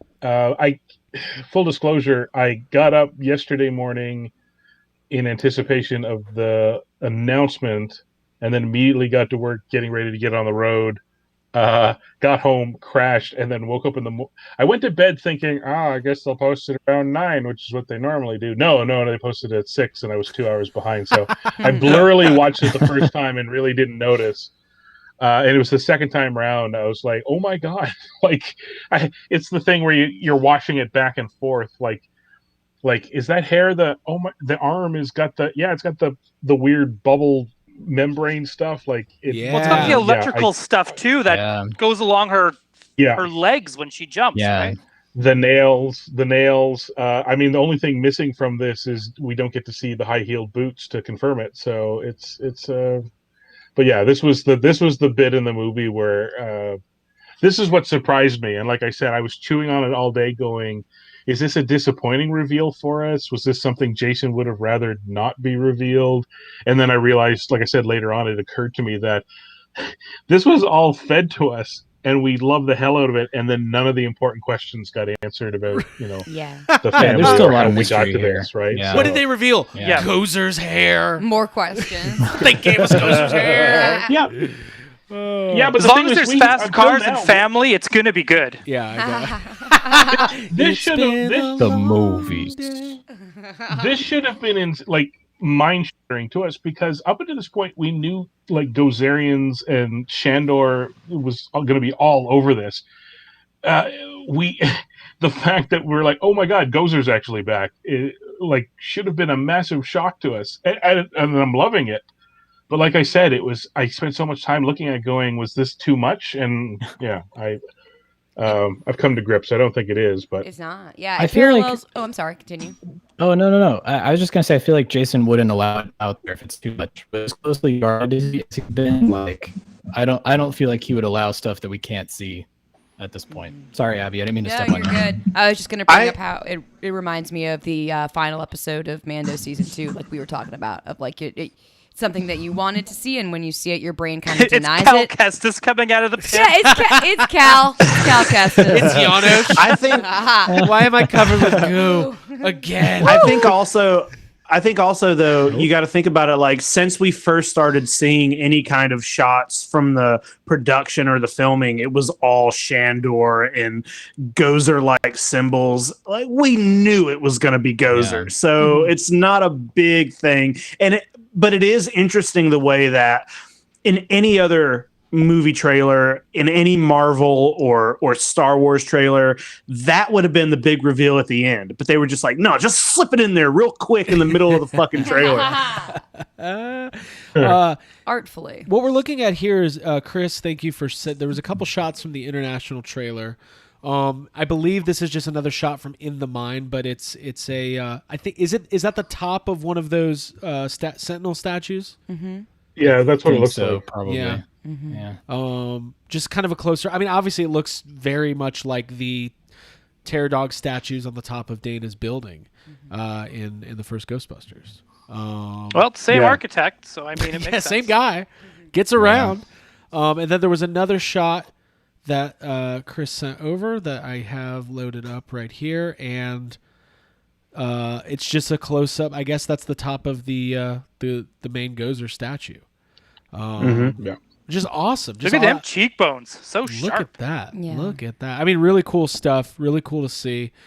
There wasn't. I don't think I saw anything else from the international trailers today that was different than from what we got. The last time there was a different stinger on the end with McKenna Grace and Logan Kim. There's no podcast in this trailer, by the way. You see him for like one frame. One frame. Enough. By the way, do you guys think a Ghostbusters character named Podcast is going to help or hurt our SEO when people start searching Ghostbusters Podcast? Holy hell. It's going to help. These Don't t-shirts know. with him on Don't it. know. Right. Okay. So we talked about this. Jason Reitman, to recreate these pink swirls from the I Believe It's Magic, gotta see that trailer. They went back, Troy, they talked a lot about at FanFest how they went into these mines and got all of the original film and combed through it, and they were able to, I don't know, somehow Extract from 70 millimeter film the actual animation and repurpose it. Again, It's astounding. I mean, like that they even found what was probably that first, footage that they then optically printed on top of the, shots of New York City, that they were able to find that Boss Films animation and scan that in. And that's awesome. I don't know how they did it. Someone went through the archives and it was like, what's this? Yeah. What PKE trails? Throw But it the away. thing is, it's like, recycle it. I don't think this is something like your everyday moviegoer. They didn't have to do that. The movie, it's like, remember the old Harold Ramis clip where he's talking about Ghostbusters 3 and he's like, the world would be fine if there's only 2 Ghostbusters movies. Like, we would Sorry, still... I got a biker gang going by. Okay, cool. Be careful up there in those mean streets of BC. We would have been fine without that in this movie, right? We wouldn't have known that we missed it, but seeing it, it's like a feeling of completion. But also, I love how it mimics like the fact that Jason Reitman was digging around, going and unearthing things to make this movie, and that's what's going on in the movie with the family. Hey, my mom just texted me and said, "Are you going to show the trailer?" Like, no. There's plenty of places to watch it. By the way, Sony was kind of hardcore. Sony took it down. Sony was taking down people's reaction videos today, so like. Were they I don't really? want this to be taken down. Good, because they're awful. I do want to point out, because we were talking about who, asking the question, who does this? Who goes that extra mile to scan all these old effects? In his behind the scenes thing on IGN, Jason made it pretty clear that when they were bringing people on board, they were specifically looking for people who had an understanding and a fan connection with the movie. Like, so starting with him going, I can get access and go find the originals and somehow get them into the movie. It's from the top down. He was like, do you love Ghostbusters? See where you can cram the old stuff in everywhere you can, and let's just go make a movie. Mm-hmm. You're going to have to build stuff. You're going to have to dress a room. You're going to have to put people in costume anyways.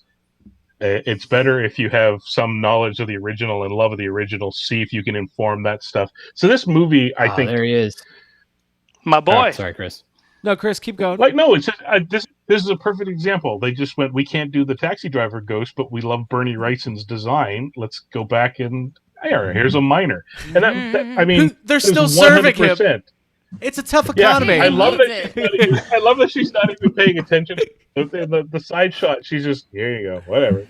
Can I just do a quick? Because I've been kind of facilitating. Can I do a quick rant? Absolutely. When I see this, and I think about the last Ghostbusters movie, for better or for worse, and I think about the subway ghost in that movie and what that ghost looked like with the electric blue Scooby-Doo kind of aesthetic, and I look at this. I'm sorry, this is what I want in a Ghostbusters movie, and it doesn't take. I'm not taking anything away from Answer the Call or Paul Feig or the direction of that movie, but Yes, you are. well, I am a little bit, but You absolutely are. Yeah. calm down, Ryan Dole. What I'm saying is, look at this. By the way, I've seen this guy at 3 a.m. at Dragon Con. You don't want to mess with him. I mean, Well, Craig, you're Craig, this right, guy- and I mean, sorry. Go for it, Jacob. Then I'll cut to Troy. Go ahead. I was just going to say, like, one of the things I said in our episode last night, getting ready for this trailer, was that I was nervous about what these ghosts were going to look like.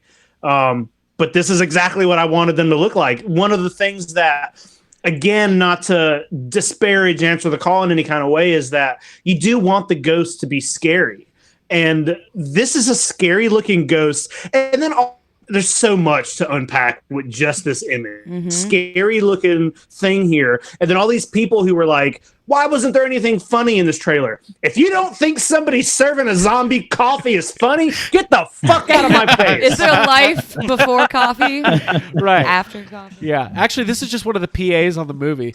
They had early call times out there in Calgary. Use that all night.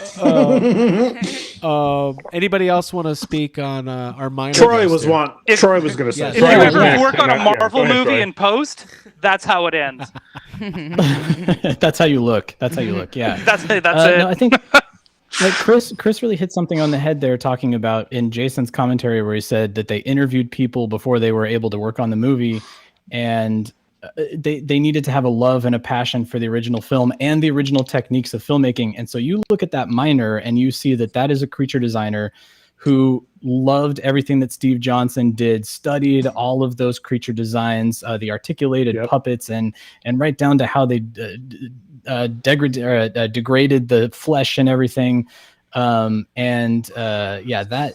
to me, that's a movie that was made. That one shot was passion. Somebody looked at that and was like, I'm going to do exactly what I always wanted to do as a kid, and they're going to pay me for it. Cool. And yeah, that's Arian Tutin, I think is how you pronounce his last name. But Arian is one of those people, like, he loved those creature designs, man. Ron Daniels with the super chat.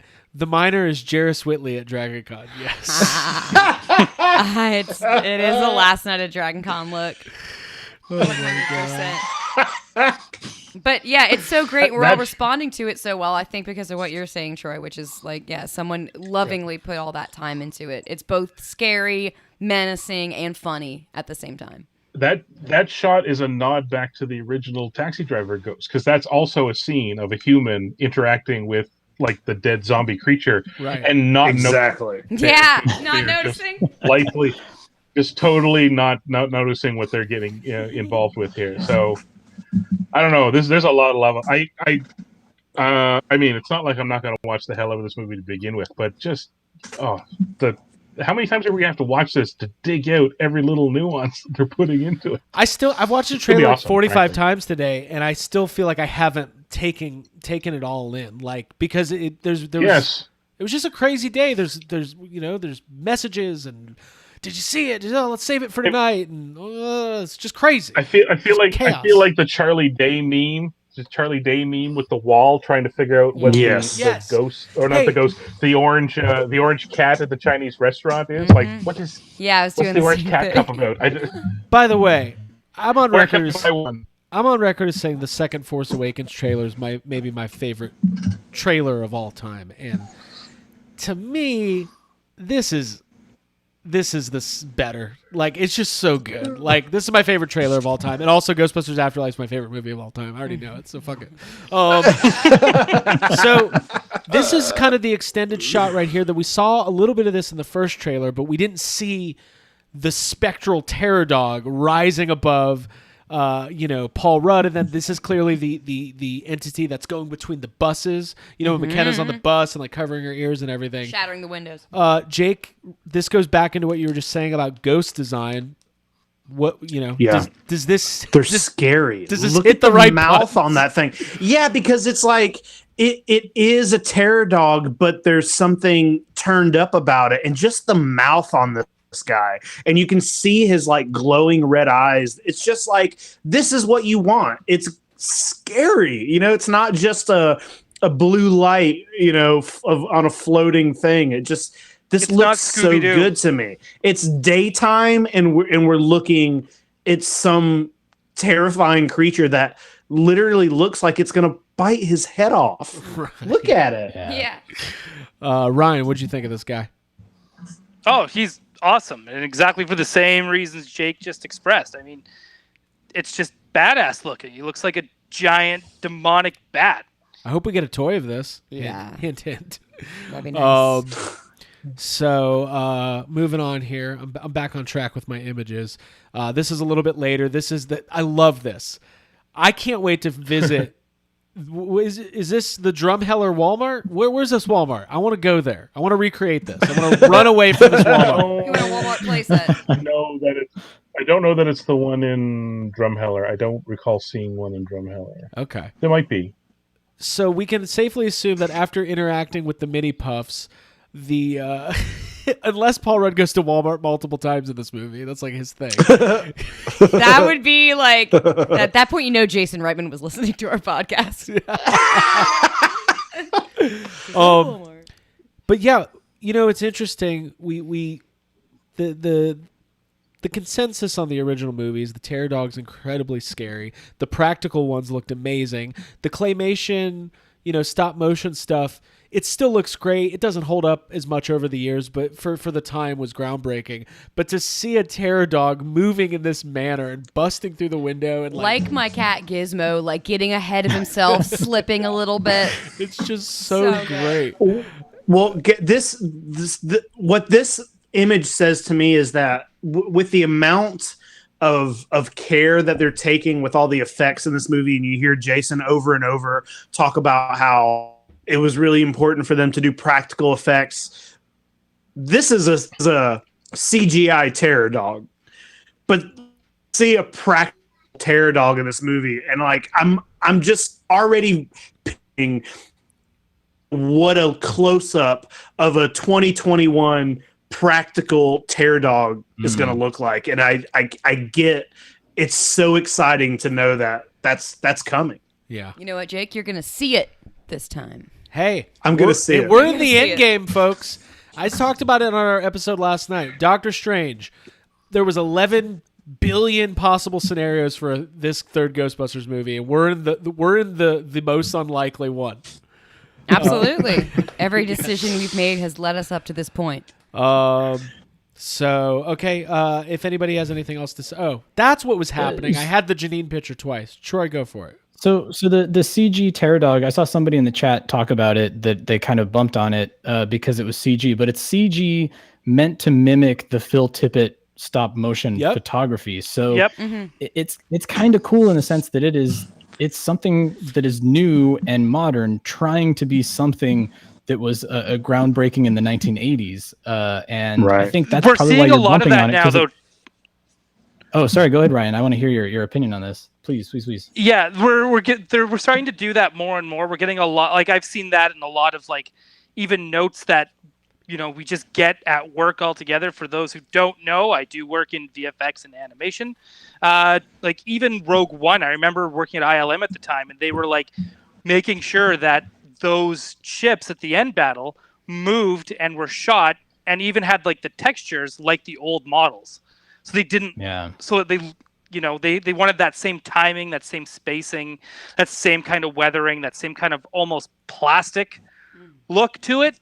And we're starting to kind of see that more and more, where now it's like, especially now since everything is like big money is in nostalgia. So they want things to look and feel real. and that's the best Right. way to do it. Yeah. So, oh, everybody knows what I'm laughing. That's really funny. So let's take a look at this Munch Eric. That is the funniest thing I've ever read in my life. Good job, Eric. So I just caught up. Eric Reich says, I thought Ryan was an influencer, not a VFX guy. Hey, So if Eric wants his comments read, he's got to pay up. no. Eric's been watching Now this whole he's- time. Right. Eric's gonna be in sad So comments. listen, this picture of Muncher here, this Muncher picture here, I tweeted this today and tagged One Perfect Shot, and I was like, "You cowards! This is the greatest thing I've ever seen in my life. This is One Perfect Shot.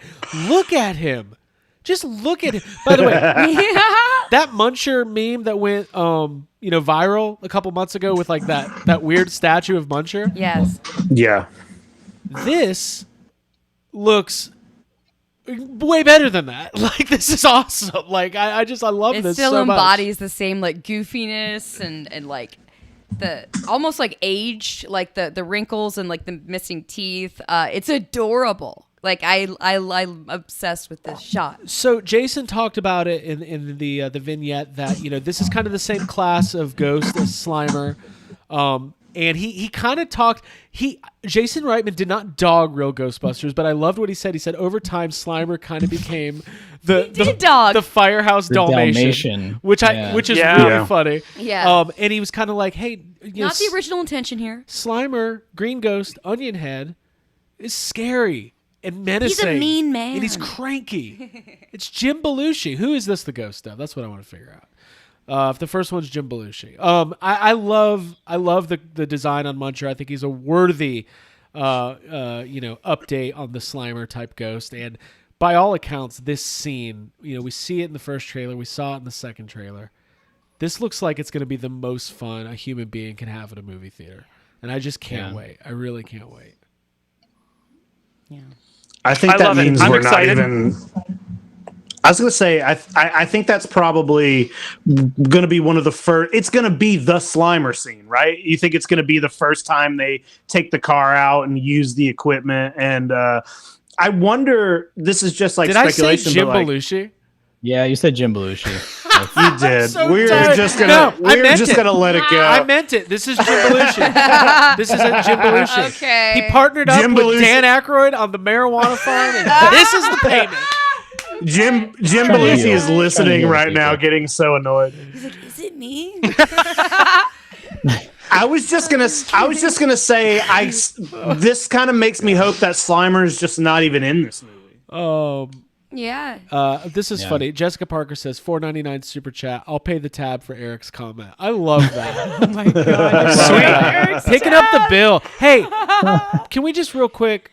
We talk about Jason Reitman. We talk about Sony. Major giant shout out to Ghost Corps and Eric and everybody there, because they are doing something that is just so unbelievable, and it really feels like we're in for. I still don't think we really know what we're in for, but it's the work that they've done, especially through a pandemic, like the adversity. It's crazy. So congrats to everybody. Yeah, the passage of time they have to fight against, For like sure. keeping it fresh the way it is now is awesome. And I've now lost my images, so everyone's gonna see everything again. But that's okay. I'm trying. Let's do it. Anybody more thoughts on Muncher? There he is. He's Look great. at that. That's it. I also like the Where's idea. the plush? I love Where's in the plush? in Come this on. town. Like in Somerville, like there's always crazy stuff going on because they're all Gozer worshippers. So like this is just like that's like a Tuesday afternoon in Somerville.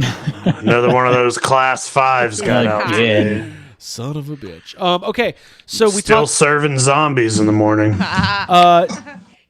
Ryan, you referred to this as the BB-8 scene, where I did, just because just the way he like skids around the corner, it just kind of reminded me a little bit of BB-8 in like the most fun way. But I love it, and I love how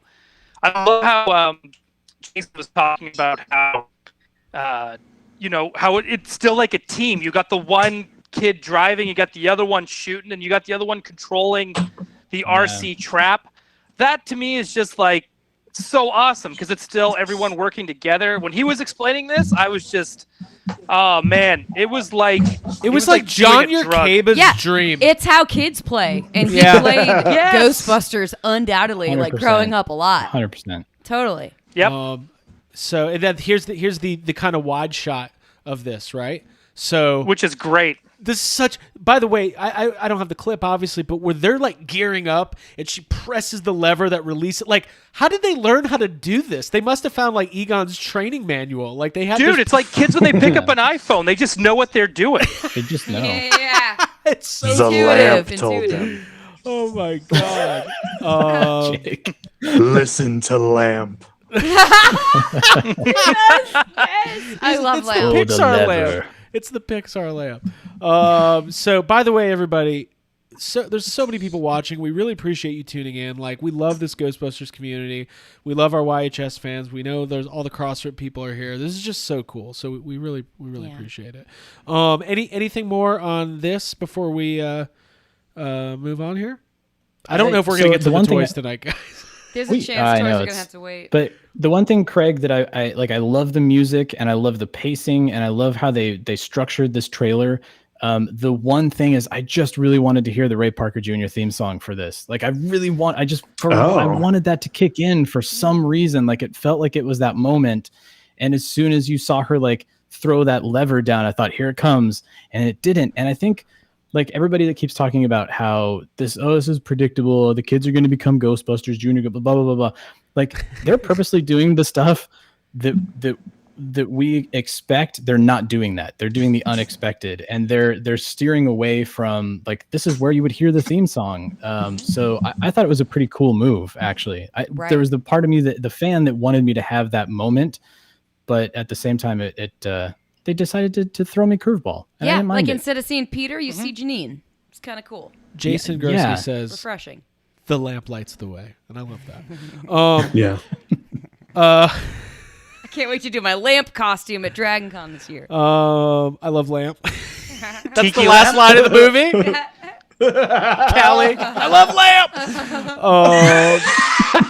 Well, it is Judd Apatow. He's doing Ghostbusters 3, right? A lamp comes flying out from the Statue of Liberty at the end before the credits. I saw it. I saw the Peters. There it is! Serenity now! Okay, moving on here. We're almost done, but we're gonna go through a couple images we've already seen. I need to Go I the did wrong this. way. I did this last minute. I was so guys. What a day! Look, Janine What again. can you expect? What are you gonna do? Do you know Janine's in the trailer? Okay, so okay, back on track. 1, 2. All right. So next up, this is another shot of. This is the last shot before the stinger, right? They do the whole trailer. It happens. It ends with the ecto, but this time it cuts back, and it's Phoebe watching. We're ready to believe you. New York City, Ghostbusters, 1984. 85,000 views, 226 upvotes, only 14 downvotes. Not bad analytics for their YouTube. But I was admiring those analytics. But if you look at the side, there's you got to read the titles of these other videos. For top one, 10 signs the government is run by Shandorians. Oh, Hello. Oh, conspiracy Topical. theories. Yes. Next Cool. one. Where are the Ghostbusters now? I'll tell you, one's got a bookstore. Yes. The next one, I'm trying to read it. Proton something with, I don't know. I can't read that. And then the last one is the Adam Savage. The third one is Megan Anram. She's a YouTuber, Okay. a Okay. YouTuber comedian. Okay. Okay. Oh, we're YouTuber comedians. Maybe we'll have a little spot. Very little. Pixel Dan Tiny. hunting Gozer worshippers. Oh my god. So Oh my and then God. there's also a tax form on behind that. If you see it, 2018 taxes. Yeah. She's which probably on her mom's laptop. yeah, think? Which is probably. another plug for the commercial that Janine did. Oh my god. Oh my That's a god. TurboTax. It's all It's a goes back to TurboTax. Oh. Oh my god. Hey, I thought this wasn't a New York movie. AJ commented 2018 IRS 1040. Thank you, AJ Quick. Jessica Parker, can you pick up that $5 tip, please? AJ knows that. It's not even. He didn't have to look it up. And it does. Ghostbusters World Hub points out it specifically says New York City Ghostbusters. So lots of fun interesting. stuff to unpack here, guys. Yeah. And Jason Groski points out, it says that's Finn, not McKenna. Finn is searching for work, remember, from the teasers. Oh, okay. word. So, okay. Oh. Okay. Good Yeah, call. yeah. Good call out. Thank you. All right, so this is the end of the trailer stinger here, and when I tell you this is not something I ever saw coming, Abby, you're like gyrating I'm over doing there. like what are you doing over there? I'm glad the camera's not showing me right now. That's what I'm doing. I love this image. So I think we're all gonna have comments on this.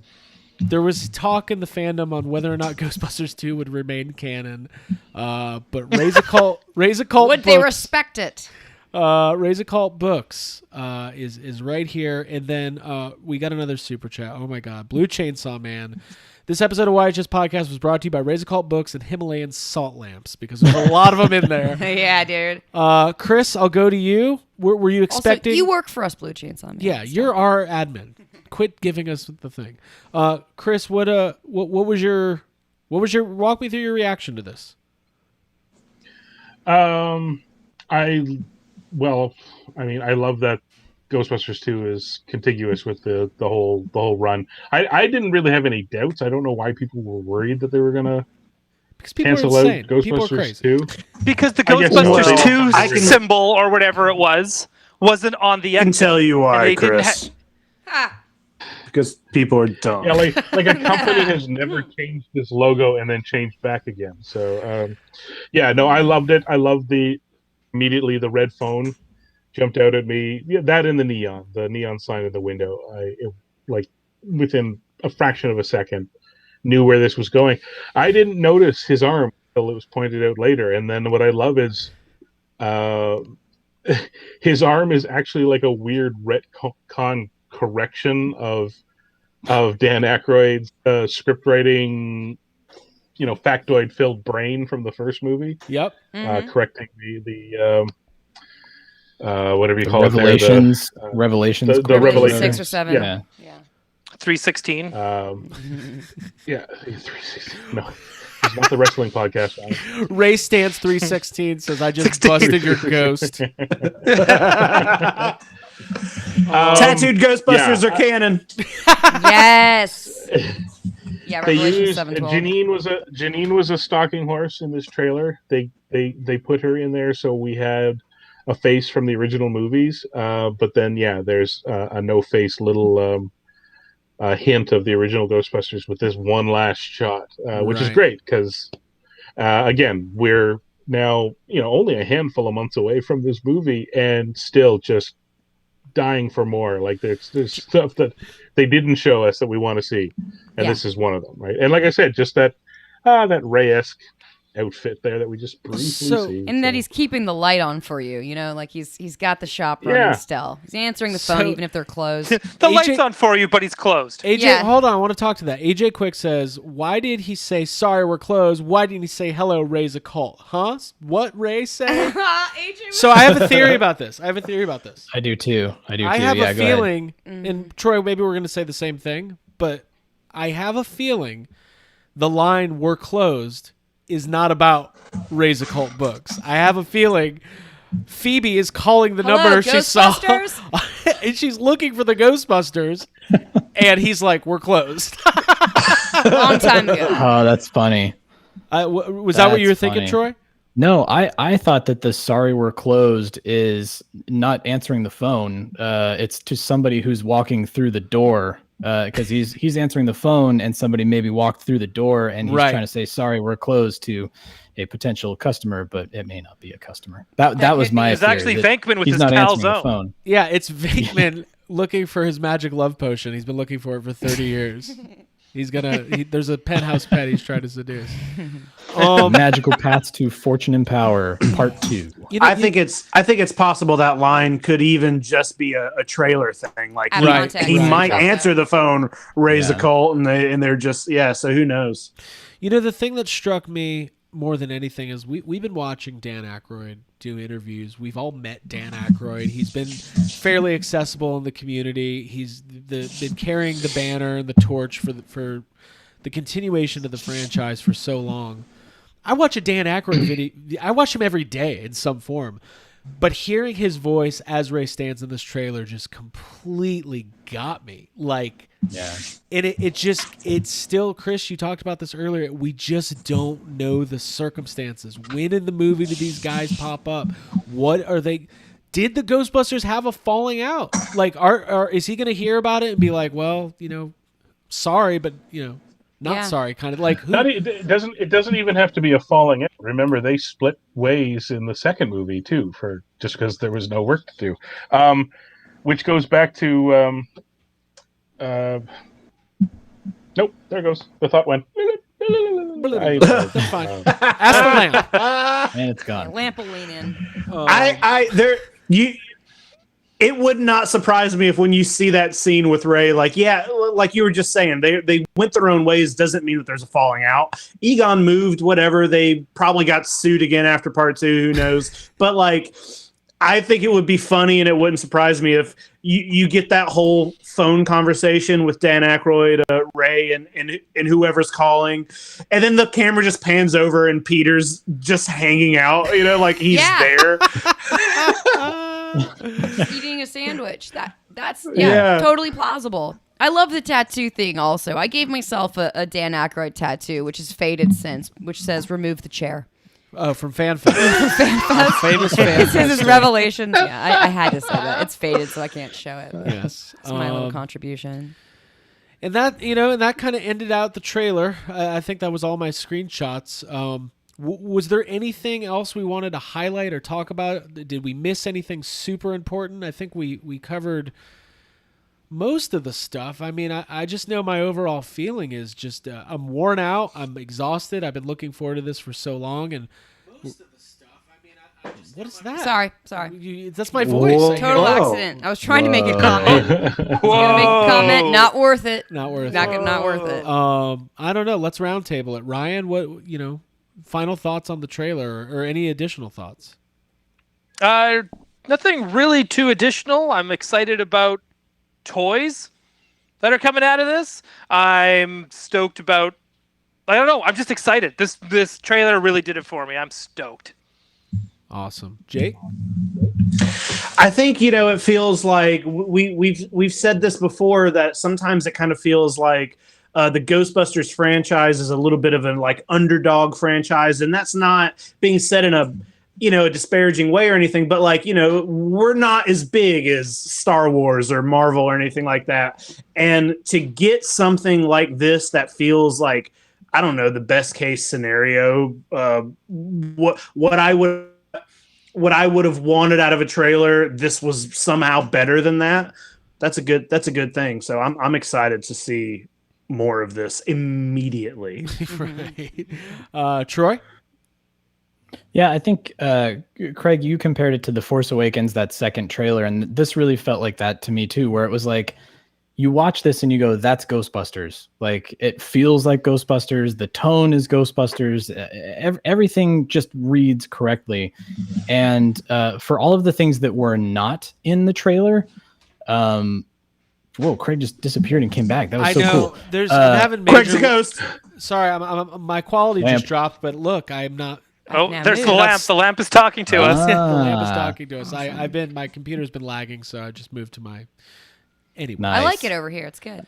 keep going, Troy. Sorry about that. But anyway, the things that were not in the trailer, that people asked if we thought Bill Murray would be in the next trailer, or why we didn't think he was in this trailer, and it's like, unless the studio pressures them, pulls their ears to put Bill Murray in a trailer right before the movie comes out, I think that they want to wait. I think they want that to be a big moment on screen when you see any of these guys, Dan Aykroyd, Bill Murray, Ernie Hudson, whoever else ends up showing up, like Janine does. like, I think they want it to be special, and they want it to be a moment that you don't get spoiled by a TV spot while you're watching a rerun of a show. Right. So I really hope that this is kind of the last thing we see, to be completely and totally honest. Like, I want to go from this to the movie right now, Chris, as fast as possible. Chris, before I go to you, one thing that really struck me is, like, there's been kind of this thought, like, when does the original team show up? Is it halfway through? Is it the third act? Is it the last 5 minutes? Clearly, we're going to see Janine early on in the movie. So I don't think, some people are like, are the original 3 Ghostbusters going to show up in the Ecto 1A all together? And I'm like, no, Ray's going to be on an airplane with George Clooney, confirming the Jason Reitman film universe. Like, that's what's gonna happen. Being told how to pack a suitcase. I love it. I think it's gonna be staggered. I could see Ernie Hudson showing up if Ernie and Annie Potts both have billing on the poster. Maybe Ernie Hudson shows up earlier in the movie. Maybe he carried on with Egon longer than the other guys. Like, we just don't know. Yeah. I don't think we're going to get like that big reveal that people are speculating about, where it's like they all come out of the Ecto. That doesn't make sense. It's in real life. And I feel like Jason Reitman's movies like to mimic in real life things. I feel like like Muncher. Yeah, like Muncher, obviously.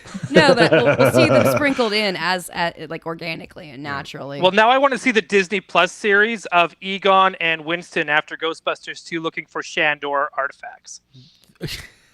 Like the Lando show. I love that. Chris, your turn to talk.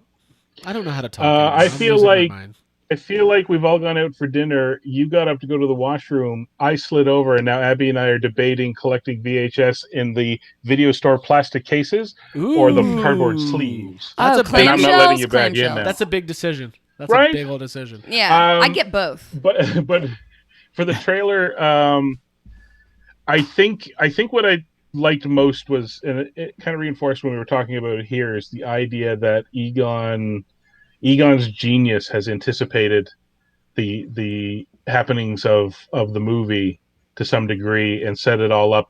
And I kind of like that given me a sense of how I'm going to be really excited about reconnecting with Egon as a character in this movie, as opposed to the last 2 years roughly, where I've really just kind of worried about the crushing, like, emotional response I'm going to have to the fact that we got to deal with the fact that, Harold's not around and we're going to do a movie with his character without him here.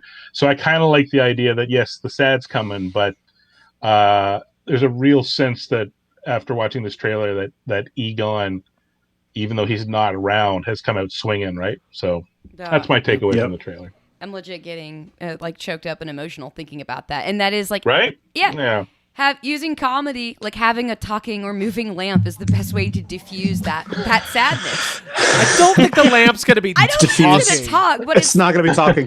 Well, hey there, Callie. I don't know, but that is how you cope with loss in real life. Sorry, I'm being serious. Welcome to the farmhouse. I'm Lamp. My name is Lamp. No, I think it's gonna be awesome. I think we're gonna feel hundreds of years ago there were Gozer worshippers just like today who fed on the blood of Ghostbusters. Mr. DNA. Yeah, just Mr. DNA. Sometimes after worshiping a Gozer worshipper would get stuck in the sap of a tree.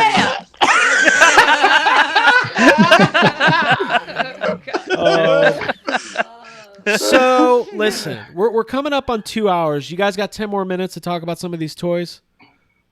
Do I? Yes. Yeah. Oh, sure. We could do a part 2. We could do Ghostbusters Day Part 3 Part or something. 3 or Part yeah. 2. So listen, when this right, exactly. Now, let's in do it between now. everything else. Hey, real quick, we're Order gonna my Italian food. Let's do it. Hey. Couple things I want to get off from the top here. One, if you like what you're watching, please subscribe to the YouTube channel. Please find Yes Have Some on iTunes and Spotify, wherever you get your podcasts. Please follow the Ghostbusters Interdimensional Crossrip as well, wherever you get your podcasts, because the next 4 months is what we've been doing. This is what we've been building out. This is what we were born for. We've been training for this. We didn't listen. 2017 was the desert of Ghostbusters. It's like, what are we gonna talk about? Baseball. right. We got some more super chats coming in. I'm going to acknowledge those. Please follow us. Please subscribe. Please tell a friend if you like what you're seeing. And we're going to talk about the toys. Some of the stuff might be considered spoiler territory, so I don't want anybody to leave. Not major stuff, not unexpected stuff, but it is that I think that's a fair warning. So, all right. Jeremy Marks, $5 super chat. Mr. PKE, where did you come from? I love that so much. Hello, Egon. I got things dying here. Hang on 1 second. All I'll be pulling an Abby. I'll be standing up and then sitting back down. That's cool. What's dying? That's what cool people do. And at super chat, I'm loving the stream and so pumped for the film. Thank you from Centriviz Gaming.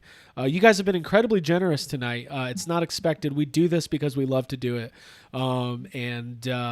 Yeah, I guess I'm going to be sending 1099s to Chris, Troy, Ryan, and well, you guys don't pay taxes. Are we tipping out? We're tipping out the bartender? Tipping out the bartender. Okay. So, in addition to the trailer released today, Hasbro unleashed a slew of toys.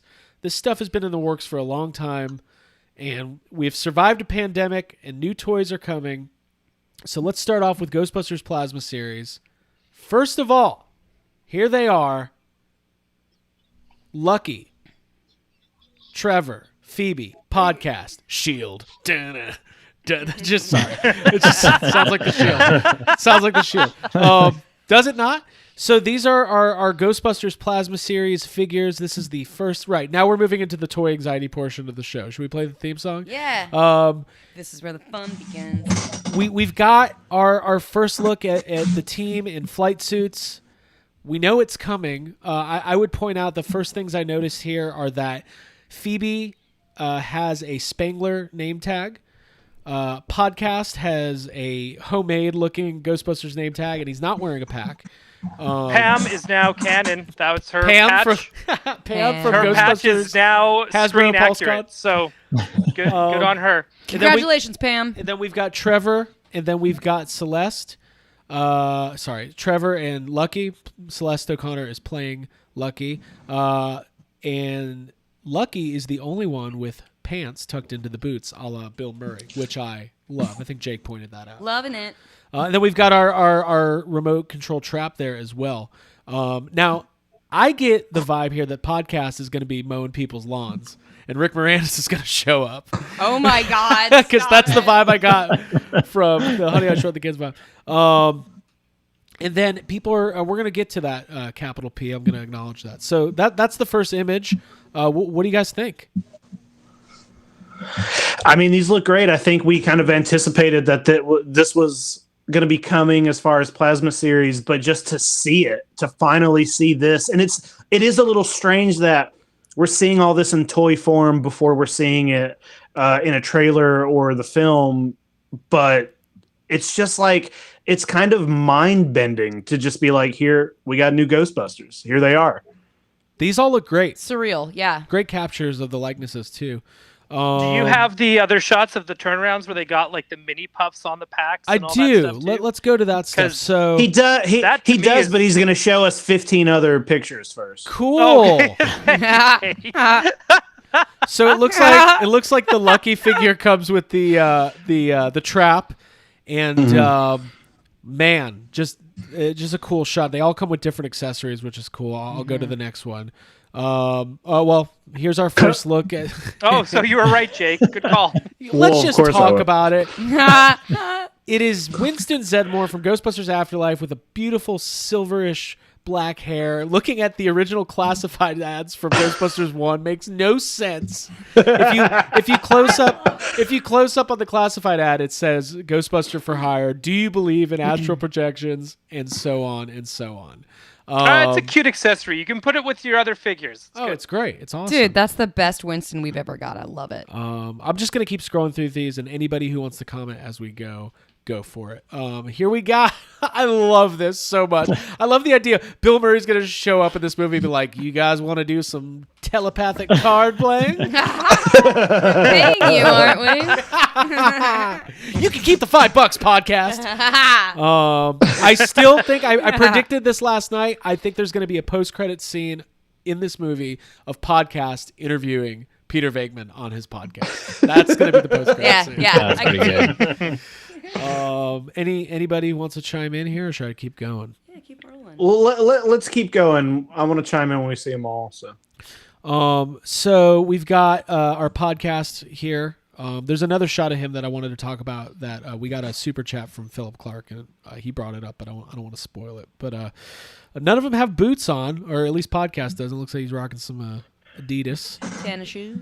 Here we've got I love this Ray Stantz figure that looks like Selinsky from Tommy Boy is incredible.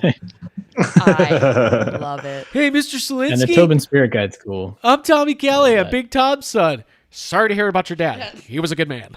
Yeah, it comes with a big old Tobin Spirit Guide, which is just fantastic. It looks like these are new head sculpts or updated head sculpts. The bodies are probably the same from the original Plasma series. And then we got Trevor here. Comes with a string of mini puffs to lay over the proton pack, and it comes with, I guess, the map that they're looking at in the movie. Troy, is that what you? That's actually the inside from his Reeboks. Oh right, it is. It's the paper, the tissue paper. Oh, he got in on. He's like, I just got some new shoes. Check this out. I'll keep going here, and then we've got. Look at the build figure, Jake. When you saw what this, is that? 5 points articulation. I bet you Star Wars wish they got one of those. Real quick, Frog Brothers super chat. Just wanted to say we love all of you and thanks for calming us down on this exciting day. Is that what we did? yeah, we calm. Well, we appreciate the support, guys, because I feel like I'm about to have a panic attack. Thank you guys. One very big much. long panic attack. So we kind of saw this guy in the trailer, but I love this so much. I saw people calling this a Loki variant. Oh shit! I love it though. I see I it, do I think see it's it. super cool. It's great. It's Yeah, fantastic. I agree. This is where It's I was big thinking, and like it looks like an menacing. Egyptian. It looks like an Egyptian god mixed in with a terror dog. Like that's what it. Yeah. Like something out of The Stargate. stature, yeah. So this is the one that Philip wanted us to highlight. So we've got Logan Kim here wearing a bunch of mini puffs just melting all over him. He's got the remote control for the trap. There's a mini puff on the ground, and then he's got the ghost whistle, the Aztec whistle on his belt as an accessory. And I don't know anything about it, but I want it and I need it. What does he summon? Yeah, I need to know everything. Probably Muncher. Who knows? That's what I was thinking. Maybe the whistle is the cause of this whole thing. You blow the whistle and Gozer appears. It's a dragon Maybe sword. that's how he It's the calms Green down the Rangers. terror dogs. Yeah, I can't wait for podcast. Terror What does this dogs. He do? blows the whistle. Oh, so then it's like a Megazord of like Gozer. Yeah, those are Megazords. Activate Ghostbusters. All right. I like that it suggests that they might be trying to tie together or expand on the whole what magic / the supernatural is in the Ghostbusters movies. The idea, like it's entirely possible that, the Temple of Shandorian. It's Sumerian or Mesopotamian or whatever. So Aztec doesn't quite fit, but I like the idea that maybe Ray shows up and he's dragged along, some books and some artifacts that aren't directly related to the same time and era, but can still have an impact on, the supernatural goings-ons, right? I don't know. It's exciting to me because that's what the real Ghostbusters did. The real Ghostbusters just opened it up. Whatever the writers came up with, they would tap in and slap into the Ghostbusters universe. So, Right. like supernatural and lore and history-wise and all that. So, And I also love that's A little mixed I hope bag. at some point in the mine they have to tie all the mini puffs together and use them as some sort of rope to swing. Hey, I just want to read. Brock Parker said that it summons 5-star iTunes reviews. Whoa. First podcast. I love that. Dude, all I know is I'm smashing that like button for Logan Kim. Absolutely. I cannot wait. I mean, we heard it on Ghostbusters Day. 4 different people said he steals this movie. We haven't even heard him say anything yet. Yeah. That's why they cut him out of the trailer. We're like, people are just going to be talking about podcast. We need people to be talking about everything else. Now we've got Lucky here, and I do Celeste O'Connor. She's they're raising money on Instagram for a music video project that her production company is doing, And if you pay $50, you get a handwritten letter in the mail and from Celeste. And I did that immediately because I've never had a Ghostbuster send me a handwritten letter before. Yeah. I've had one try to sell me vodka, but I've never got a handwritten letter. So, boy, you're gonna want that handwritten letter. Yeah. So check out Celeste O'Connor on Instagram. Yeah, they're awesome, and that figure's very, very cool. I'm excited to see. And then we've got Sorry. Trevor here. Hey, we should go back. Did we ever talk about her wand? The proton beam is different. The purple beam. Yeah. Purple cool beam. looking. I think the tip is different too, isn't it? Ryan, I told you you had to keep it calm tonight. Wow! Wow! one Look in at this, there. breaking his own rules. Craig Goldberg, everybody. Here I am being good all night, and then Craig just This looks great. Now, one thing is, remember in the first trailer, the proton beams definitely leaned a little bit more purple. It looks like they color corrected them for this one, so maybe it's just an older production kind of thing. I like it. I think it looks awesome. Mm-hmm. Very nice. Think it looks I think it's I'm cool. looking at the same files there. Hasbro sent them to me earlier, and I wasn't sure if I wanted to spoil stuff for myself, so I've been avoiding them. But since we're doing them here, Sorry. there's some nice details. No, I'm not blaming you. I'm blaming Ryan, but I'm not blaming you. There's some nice details. You can see her, like, she's got the little silver lucky chain around her neck and everything. Like, Yeah, it's nice awesome. tiny details on the figure. Yeah, if you're paying $22.99 for an action figure, you want the. Hey, you gotta get what you pay for. No. We it's- got the new Bag of Glass plasma series. Kids are gonna love it, and they put the Bag of Glass on their back like a proton pack. No, there's nothing wrong with it, guys. Dan Aykroyd. Okay, I'm obsessed. All right, moving on here. We've got the Trevor figure. Wonderful likeness of the luscious locks of Finn Lady Wolfhard, Lovely Locks. who's going to get 10 million views on the new trailer on his own. I'm telling you, having him in this movie is the best thing they could have ever done. Brilliant. The reach is Yeah. incredible. On so many levels. Yeah. Looks like he's got some Adidas Everyone on buying as Tiger Beat is gonna go to this movie. well.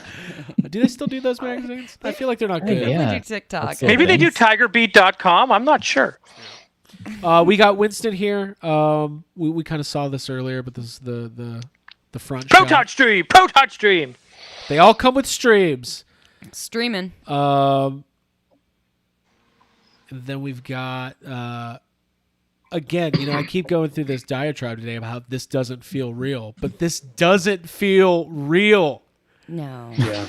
This That in particular is the expression of joy on his face and like he's happy. He's It happy. makes me happy. this script must have been really good, or every other Ghostbusters 3 script ever must have been really not great. But there's a clip of Bill Bit Murray. of both. There's that History of Ghostbusters 3 video, not the one I did, but the much longer one that dropped this week. It's worth the watch. If you got an hour to kill, there's some good information, good clips. But there's one clip of Bill Murray. Remember he was going through that kind of like really salty phase about Ghostbusters 3, like 2011, 2012? The Harrison Ford phase. Well, there was that rumor that he ripped up the script. That who knows if it was true or not. But he talks about, I think he was referring to the Hellbent script. He was like, yeah, I read one script that Dan wrote. And yeah, I just couldn't follow it.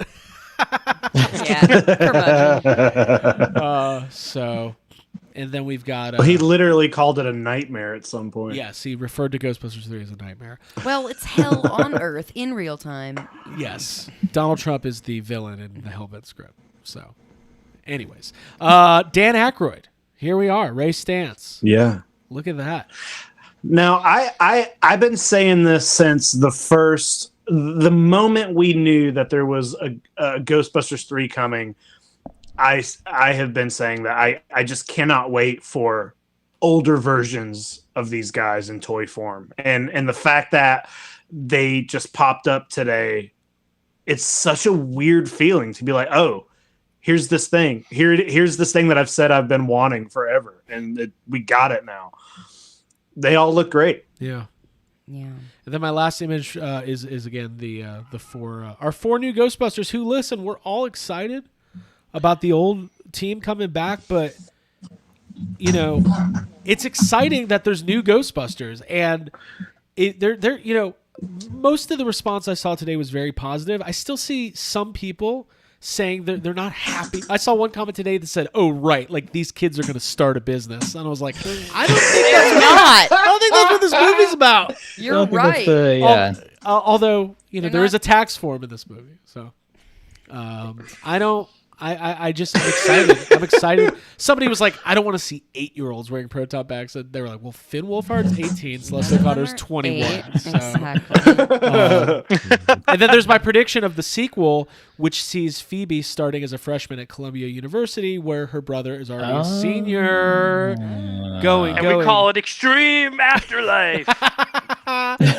I've got a few more images. If we can go through those real quick, and then we'll call it. There was some more stuff revealed today. Ooh, here's one of them. Awkward. Why are you cringing, Craig? I'm not. I'm I munching. think this is fine. This is the remote control trap. I think this item is amazing. We're not even going to comment on some of the obscene things people were saying on the internet today. I can't wait to buy this one. I love it. Abby said she's buying two. I'm buying as many as I can. Oh boy. Okay, that's all. So, listen, it's a photography thing. Whatever. This thing is awesome. Yeah. I think this thing is great. That's awesome. It's remote control. I love remote control vehicles. Hey, listen, it's after hours. It's after 11. Yeah, We're at fine. this point, if you're here, you know. Let's go. Somebody This is, said the Raw Muncher is was in War the pool. segment of the night. Somebody said Waterproof? Muncher was in the pool. We'll move on. I can't wait. I can't wait to get it. Yeah, same. Next, we've got the second wave of our fright features. These are going to be hitting stores soon. These are the more kids focused. Look at that little bug eye ghost. Look at that little God bug eye. damn. Bug-eyed Ghost and so cool. Afterlife confirmed.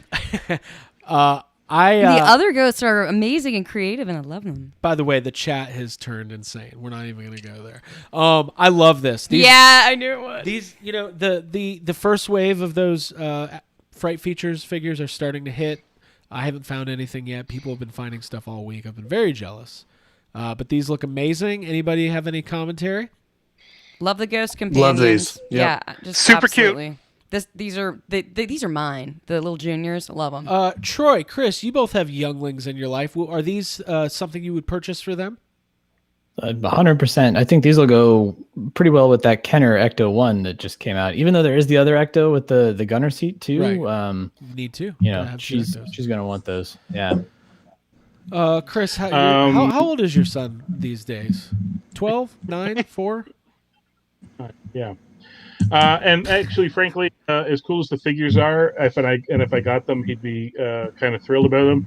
He's definitely more in line of the other thing you're going to show here in a minute, the marshmallow popper. That's more his speed. Anything he can fire at somebody or has candy involved, he's in. So Yeah, this is kind of the updated version of the Ghost Popper. yeah. This thing's really And cool. I love the suggestion that it fires mini puffs. Like Yes. that's what I really like. Yeah, but the thing is that the ladder's on the wrong side. Stop it. It has a ladder Popper on it. Afterlife. Excellent. You've triggered that twitch in Eric's eye. Excellent. Sorry. Eric. Sorry about the Twitch, Eric. Now, real quick, I'm super.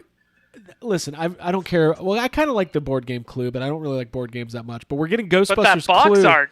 This art is Yeah, amazing. That's beautiful. Oh, Jesus. Look at that. Yes. Look at that. I want Jake to tattoo that on my thigh. the Let's whole do it. thing. It's a back piece, man. Yeah, man. Yeah. Troy. It was Dr. Stance in the haunted firehouse with the proton pack. It's not every game. Yes. It was Finn Wolfhard with the hairspray Oh, that's what we're doing. Okay. in the Ecto. Troy, I haven't played Clue enough. I like playing this game. Let's say it's 3 years ago. I travel back in time and I just I get rid of the clue part, just the image itself. I show this to you. What is your reaction? Head explosion. Like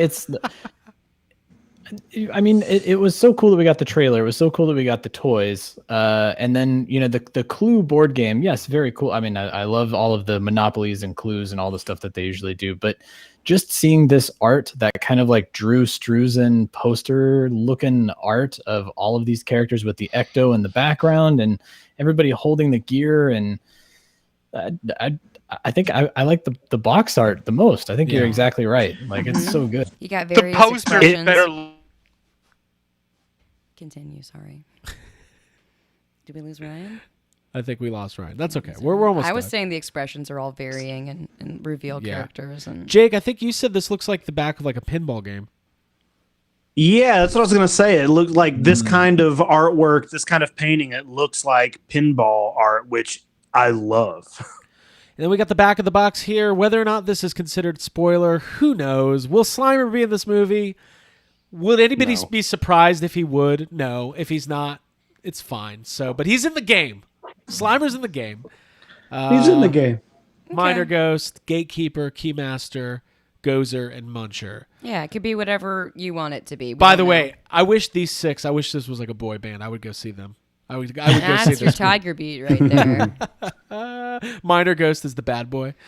I'm really more of a Gozer fan. And that's about it. That Cluedo wraps it all edition. up. That wraps it all up. I mean, that's a lot in a day. Yeah. So much. For Ghostbusters 2 fans who hours. would we've gone 10 years without anything. So to get all that in a day is like And I think we're gonna end up getting another poster probably pretty soon as well. That makes sense. yeah. I was surprised we didn't get one today, honestly. Yeah. Yeah, same. It's got to be coming soon. And I imagine it'll be great whenever we get it. I just I think the poster should be that shot of Ray's hand on the phone. Make that the poster. Yeah, Who you give me gonna a more call? detailed Raise a Cult. Yeah. So listen, we're butting up against 2.5 hours. So let's call it. We'll do one last final thoughts. I cannot thank everybody enough for hanging out in the chat and watching. I cannot thank Chris and Troy enough for doing this with us. And I can't thank Abby, Ryan, and Jake enough for just doing what you guys do. It's really incredible, and I promised myself I wouldn't cry. Ryan, go for it. Final thought. I love toys. I love Ghostbusters. I love them. I'm so stoked, but most of all, I just want the original art for that Clue box. I really want to see it. I want to know who did it. I want Hasbro to credit that person so I can follow them and be like, "You, give me all your art," and then he'll just give it to me because I'm an influencer. Cool. There you go. Jake? Cool. Bullying. Cool. I just, it's been a pretty overwhelming day, and it was weird having to be at work around all the normal people today with the thoughts and feelings held inside, and just like waiting to get to this tonight to have you guys to like share this with and everybody who's in the chat. It just feels good that we got this, and I'm excited, and it's just almost an impossibility to have the best case scenario seemingly playing out in front of us. So this was a nice little therapy session. Absolutely. Chris. Yeah. What do you think of diners? Just kidding. What's your rich history with the diner? I don't know. I think last time didn't you say your mom worked at a diner? I thought I was making connections. I don't know. Yeah, she did. That's cool. Well, it's not your fault. I did preface it at the beginning that I'm half asleep, and I feel like I've got up to speed as the show went on. But at the start, no. No, you guys are Doing incredible. great. Yeah. So Guys, that was your fault. That was my fault. That wasn't on you. And you're right. Actually, my mom did work at a diner. So Barrett Wells, here you go, YHS. It's been great spending time Wow. with you. Whoa, That's very bro. generous. Thanks, dude. Thank you. Yes. Thank you. And I believe that's All Canadian. the way from Burnberry. Canadian, $50 Canadian is, I think that's $1,000. Well, that's a fortune American, right? Wait, now. That's 3 That's plasmas. Other way around? No, it's the other way around. It's Yeah. Starbucks. $25. money. It's the other way around. Yeah, Listen- that's a Starbucks for you. By the way, I do want to say this. The super chats are so unbelievably generous. It is not necessary, but we do appreciate it. So thank you guys so much. Yeah, agreed. Who Troy and I have Troy not and Abigail. I'm gonna give Troy. the Craig's first one. lost it, by the way. Craig's lost That's his cool. mind. I No, mean, I haven't. he's been at like 17 different Walmarts and been Targets. a long today. It's day. been a day. Do you know how hard it is to Very keep? I'm keeping track of the chat, Thank you, the Craig. pictures. I haven't even given my thoughts on the trailer yet. I didn't really like it. That's great. All right, we'll give Troy the final thought then. My final thought is I don't really need to have a final thought because this conversation is going to continue in a few minutes when Jake calls us and we continue talking about this trailer, and inevitably then Ryan will call, and then we'll be messaging Chris and Troy because this is going to be an ongoing conversation, and it's so much to unpack, and it's such a gift, and I couldn't be any more grateful than I am, and that's my thought. One sheet plug. Anybody who's on the YHS Patreon, you're gonna go to patreon.com/yeshave some if you're interested. Anybody in the $5 tier and up, Abby, Jake, and I will be doing a further thoughts once we have 48 hours. Craig will be able to talk then. Yeah, I'll be able to say what I think. And I'll be like, guys, that lamp. No. We love our Patreon family. We like being able to do something exclusive for you guys too. So stay tuned for that this week. Also stay tuned on Patreon for the $10 tier and up. We have our Jaws the Revenge breakdown this week. And then Saturday night, the Ghost Heads watch along on Discord. I'm glad there's no evidence of that. That's what I was going to ask. I was like, is there a hard copy of that anywhere? So we got a lot going on. Troy, I'm going to give it to you. You have been, I'm not going to get emotional, but Troy and Chris have been unbelievably supportive of us over the years, and I consider you both friends, and I hope we get to see you soon. I don't know what's going to happen. America is once again falling apart, but we're not going to talk about that tonight. I just appreciate the friendship and the support and the camaraderie. So, Troy, take it away. A final thought. Yeah, man. Well, and we just thank ran you. out I mean, of time. I'm just kidding. all right. Sorry, Troy. Sorry. Aw. Well, Troy, good night, everybody. I can't. No, Troy, go for it, man. Because I wanted to thank you, but I'm not going to thank you now. That's what Lost your happens. thank Like, you. hey, thanks. Son of a bitch.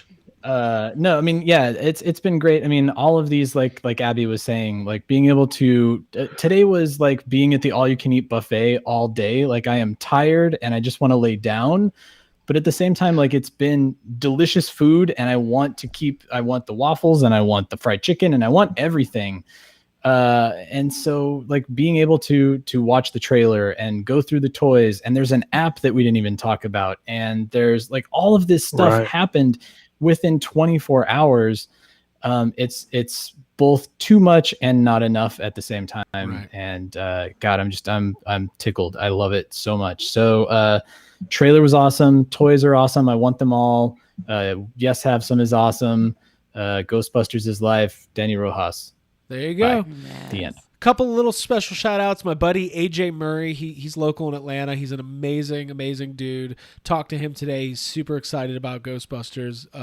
As big of a fan you'll ever meet. So shout out to AJ. And shout out to our buddy Jamil Payne. It's his birthday this week. He's a YHS supporter. Abby and I are going to his birthday party Steakhouse. at a steakhouse. Brazilian steakhouse. That's what we do. We're going. Sweet. We're going He big. has Speaking of something for me, buffets. so could you grab that? That would be great. It's going to be great. So, and to all of our listeners, to all the people who support us, to all the Ghostbusters fans, I bid you farewell, good night, get some sleep.